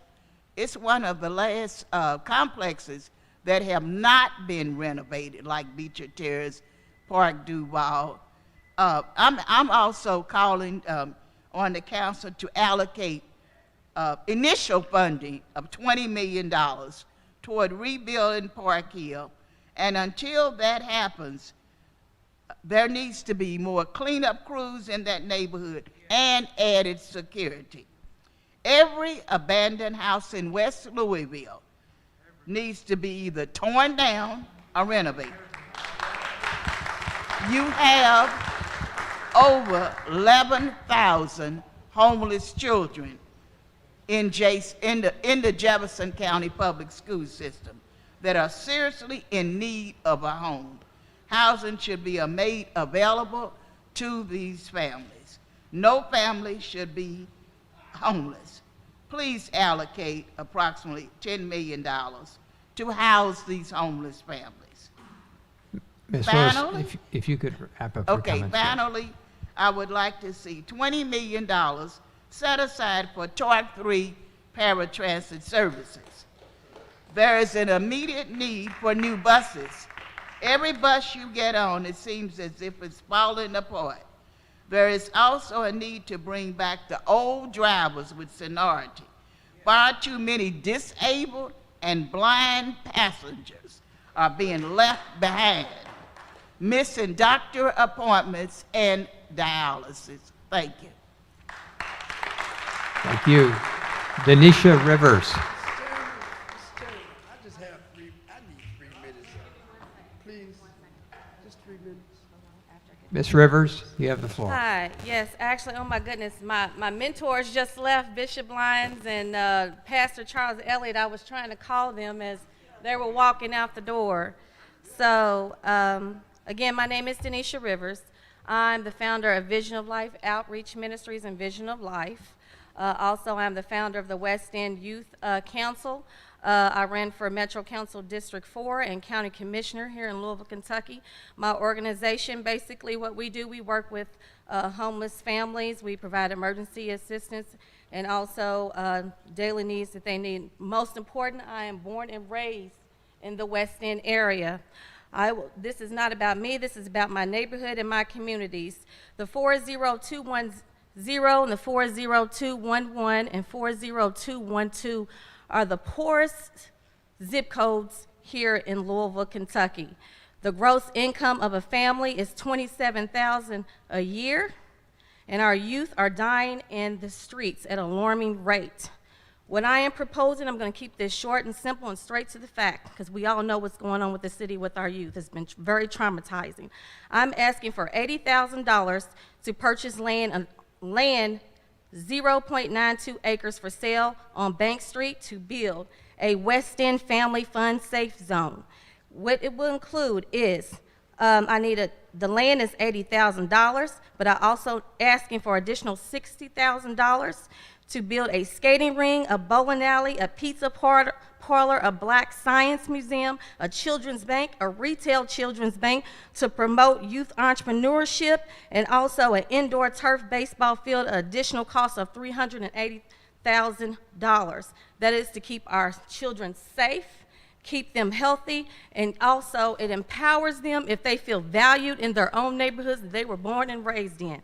Also, not only that, I want to add that we have to remember that a lot of the children don't have transportation. They have to take 2 TARC buses to get to a mall that is 20 miles away that did not cater to black families. They're less than 1% of black retail here in the mall, such as Oxmoor, that has a plantation behind it. How am I, as a black individual, a black family, that I am spending my tax dollars, my hard work, in an Oxmoor mall that does not want us to have a plantation in the back?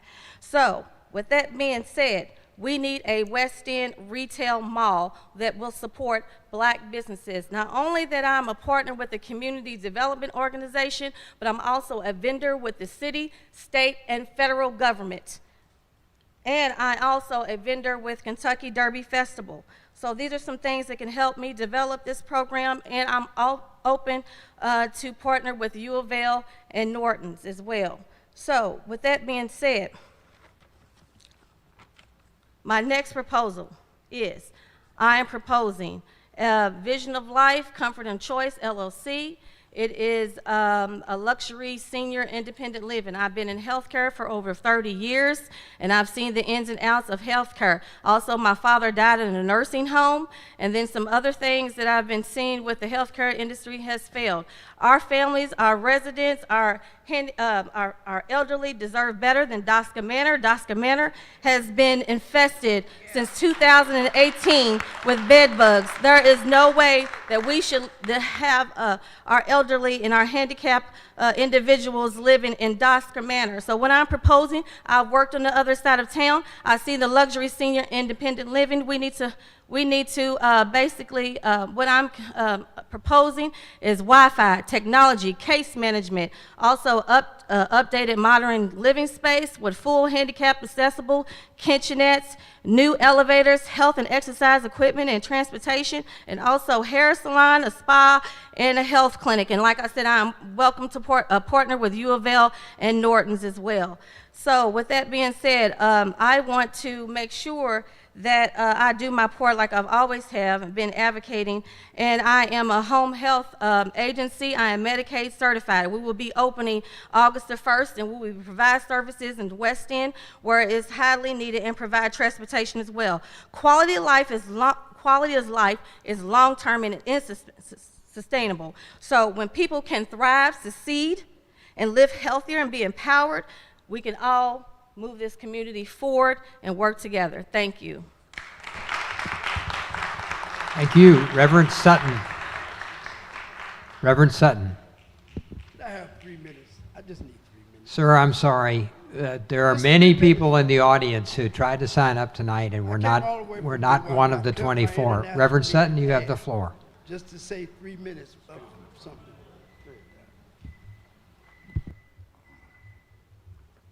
Thank you, council and my brothers and sisters.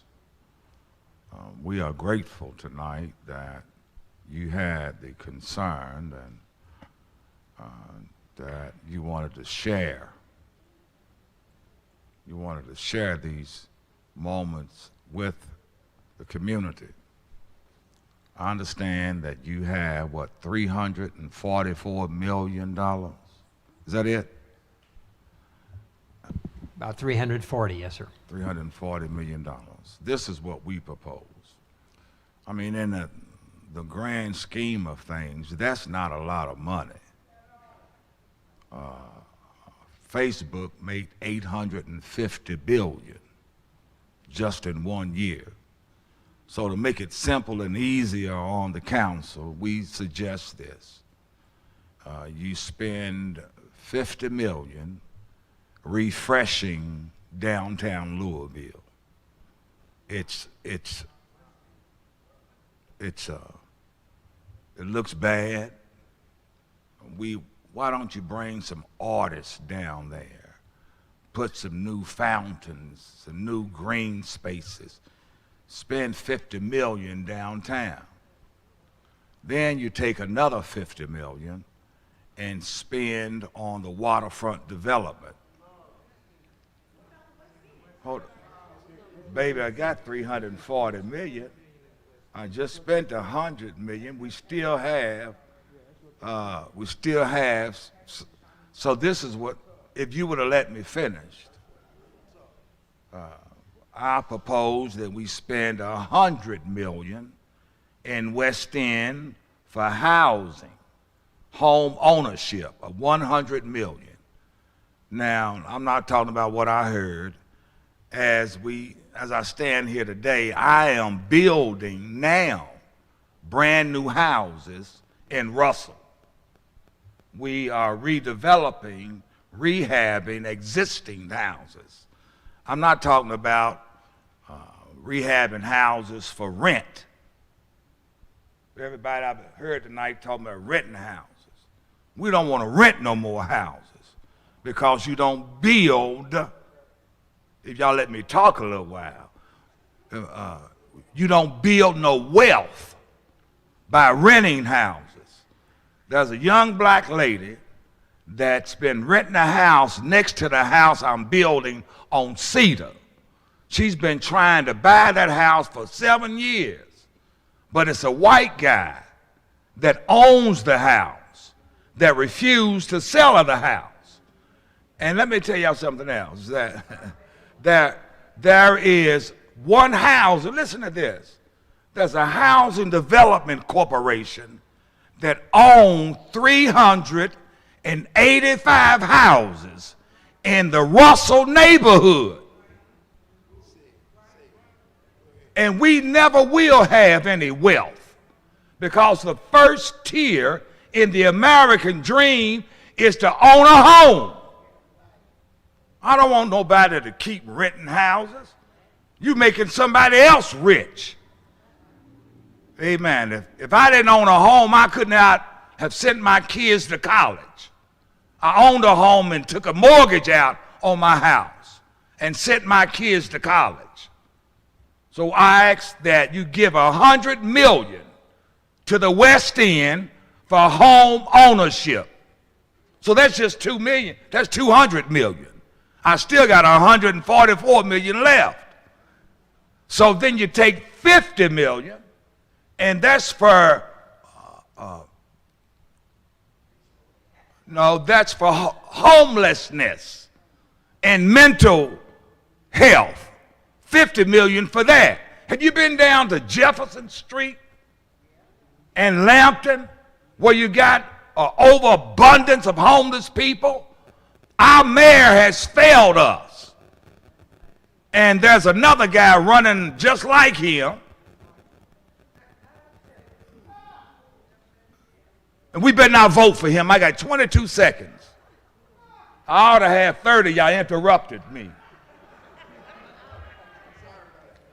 But literally, I'm trying to say this to you, that we need $100 million for home ownership in West Louisville. And then we want black contractors to build the houses.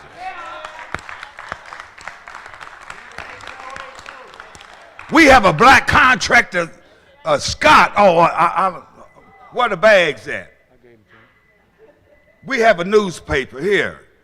I'm not asking you for nothing. We have a featured newspaper called Color. It's 2 years old. 2 years old.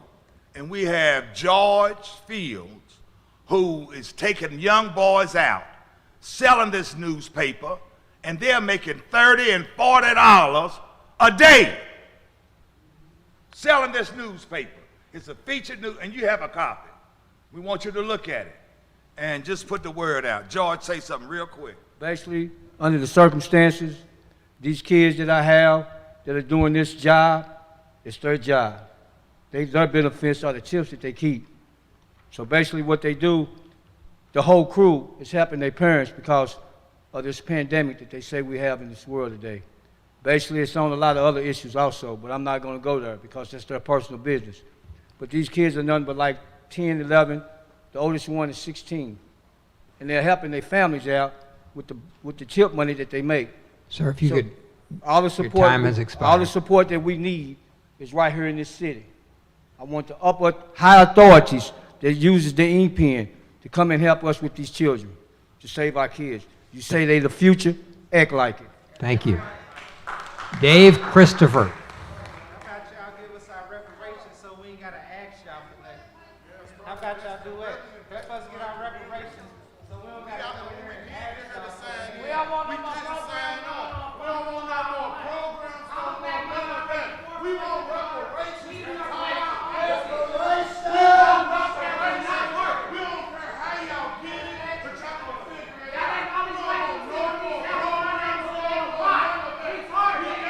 Mr. Christopher.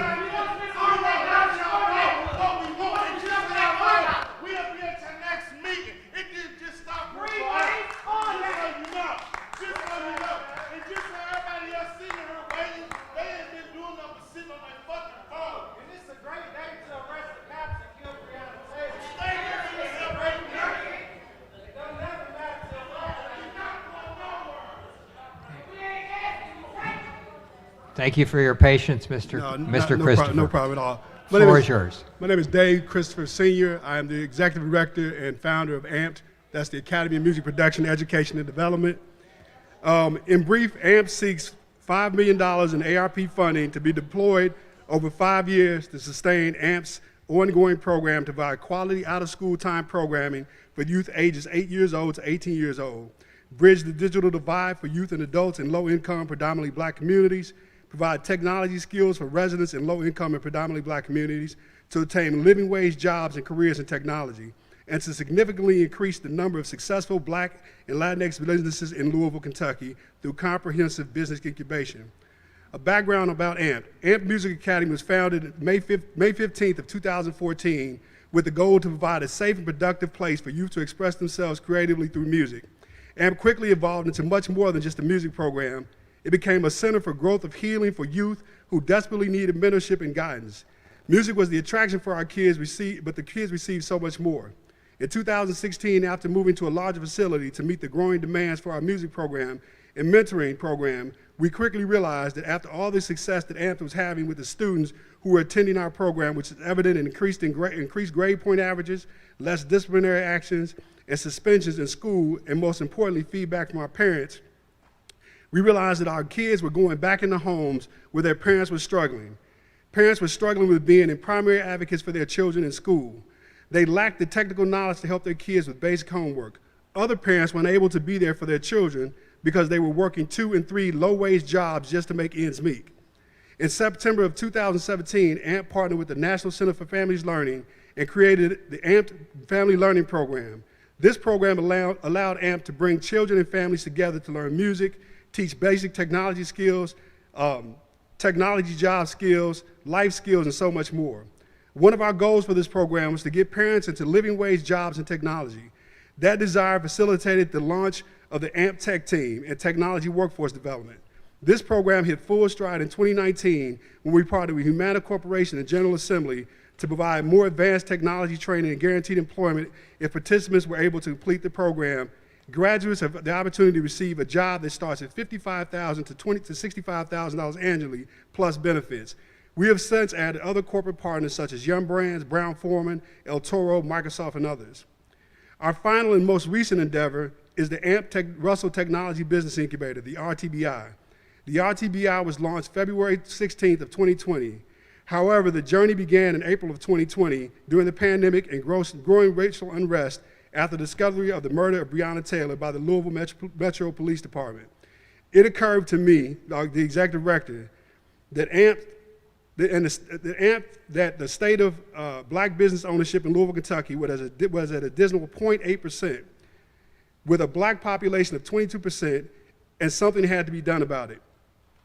I knew that it required a bold plan and courageous partners like the Rockefeller Foundation, Young Brands, Humana Corporation, Brown-Forman, LG&E, Genentech, Microsoft, Louisville Urban League, Gaines Foundation, James Brown Foundation, and so many more. In 9 months, we were able to raise over $3 million to launch the most comprehensive and detailed business incubator ever located in the heart of the Russell neighborhood at the Village at West Jefferson on the corner of 12th and Jefferson Street, directly across from the newly rebuilt Beecher Terrace and Baxter Community Center. The incubator provides entrepreneurial support directly to business owners, seed capital, business education, mental health counseling, networking, business coaching, and co-working space. We currently have 37 businesses actively participating with a growing waiting list. Each incubator cohort is 1 year long. The incubator was the final component to facilitate what we call building the community from within. What we're asking for is $5 million. We're asking for $1.2 million for AMP to provide 5 years of funding, $250,000 a year to pay direct costs for the AMP Music Academy. Direct costs include but are not limited to the following: hiring additional music instructors and full-time administrative staff for the increased capacity, purchase additional music equipment and equipment for increased capacity, make reservations to an existing structure to facilitate increased capacity in the music program. $1.2 million to AMP to provide 5 years of funding at $250,000 a year to pay direct costs for AMP Family Learning Program and Technology Workforce Development. Another $2.5 million to provide 5 years of funding, $500,000 a year, direct costs for Russell Technology Business Incubator. So, how much time? I don't see the clock. Oh, okay, well, I got time. Okay. So what I want to say about this program is that we realize that— You have 4 seconds. So oh, then I'm done. That's it. Thank you. Thank you. Thank you very much. Ray Cha. Ray Cha.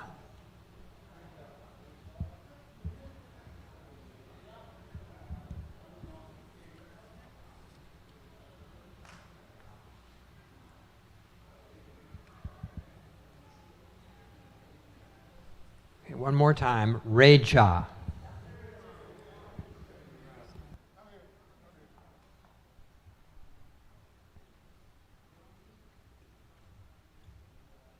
Better late than never. Thank you. I appreciate y'all having me here. Yo, can you hear me? Can you hear me? Okay. Okay, guys. I come to you from a spiritual perspective. And I want to speak to you on behalf of Scripture. Ephesians 4:23-24. I'll let you look it up. Ephesians 4:23-24. But it says, and renew the spirit of your mind, that ye may put on the new man, which after God is created, in righteousness and true holiness. I speak this to you. We have to come from a common ground. There is a sales term. I come from a sales background. And after the meet and greet, there's something called common ground. We have to find common ground. We must find common ground. I speak to you also. I can't get it out of my head, this 8-year-old girl that witnessed that death of George Floyd. I can't get it out of my head. So we have to think in terms, this girl witnessed a murder, 8 years old. I can't even imagine. To take your air away. Guys, there's 3 things that we must have to exist on this planet. There's food, there's water, what else? Air. No one should be deprived of air, food, or water at all, at no time. If it is taken away, shame on them. And the punishment should happen. This is what we're seeing. I say to you, to the police department, to Metro Council, I had this vision. And it said this to the president. I love Westerns. The Legend of Lone Ranger. Guess what his oath was? His oath was not to kill. That's what the training is in police department. I was in the military, I was a policeman. Train you to kill. How about training to wound? How about training the police officer to wound a party instead of killing them? Huh? How about that? Can we do that? All it is the word, just to say to the chief, to the mayor, hey, we can stop it. Just do that. The community will say, oh, they're not killing us anymore. Maybe we'll stop killing. Maybe we can do that. Maybe we can wound. Maybe we can bring a knife instead of bringing a gun to a fight. Maybe we can do that. Guys, we have to do something. Not just talk about it, we have to do about it, be about it.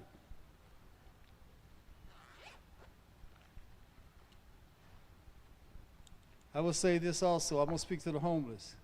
We talked about people homeless. How many veterans are in here? How many veterans? Got a few, right? Anybody homeless? That's a veteran? Soon to be? I'm saying all that to say this. Why not put a veteran in a home? Why not put a veteran in a home and have that veteran work with the community? Community, you got a problem? Go to that veteran. We can do it. Housing, we can put a veteran in that housing and have them talk to the community. Have them be a connector to the police department, that veteran. Have him be a connector to the clergy. She spoke about health and mental health. Guys, we're all going through it. We should address it that way. We have a mental health crisis, period. There's no other way around it. It's not violence. It's mental, every one of us. So we're all sick. You know, I've realized that we're sick from, and we all are. Do you know we have cancer cells in us? We all do. We're sick. So what we do is we feed those cells. We feed it with food and drink. We feed it. So I'll say this in closing. One thing, guys, we must implement a plan that will work. And we must be bold about it. Desperate times call for desperate measures. We must implement those measures right now. Thank you for your time. Thank you. That concludes our speakers. I want to thank our staff here tonight who have put these 3 public hearings together on a Saturday morning, two on Monday evening. I want to thank Reverend Macon again for providing the space for this meeting. And I want to thank you for coming to the meeting and everyone who spoke this evening, and the 72 people who have spoken at these public hearings over the last 3 public hearings. I would remind everyone that if you go to the Metro Council Clerk webpage, you will find the form which will stay open until July 30th at 5 p.m. If you didn't get a chance to make your comments, or even if you did and would like to make them again, that form will be open until July 30th at 5 p.m. Thank you all for being here. Without objection, we're adjourned.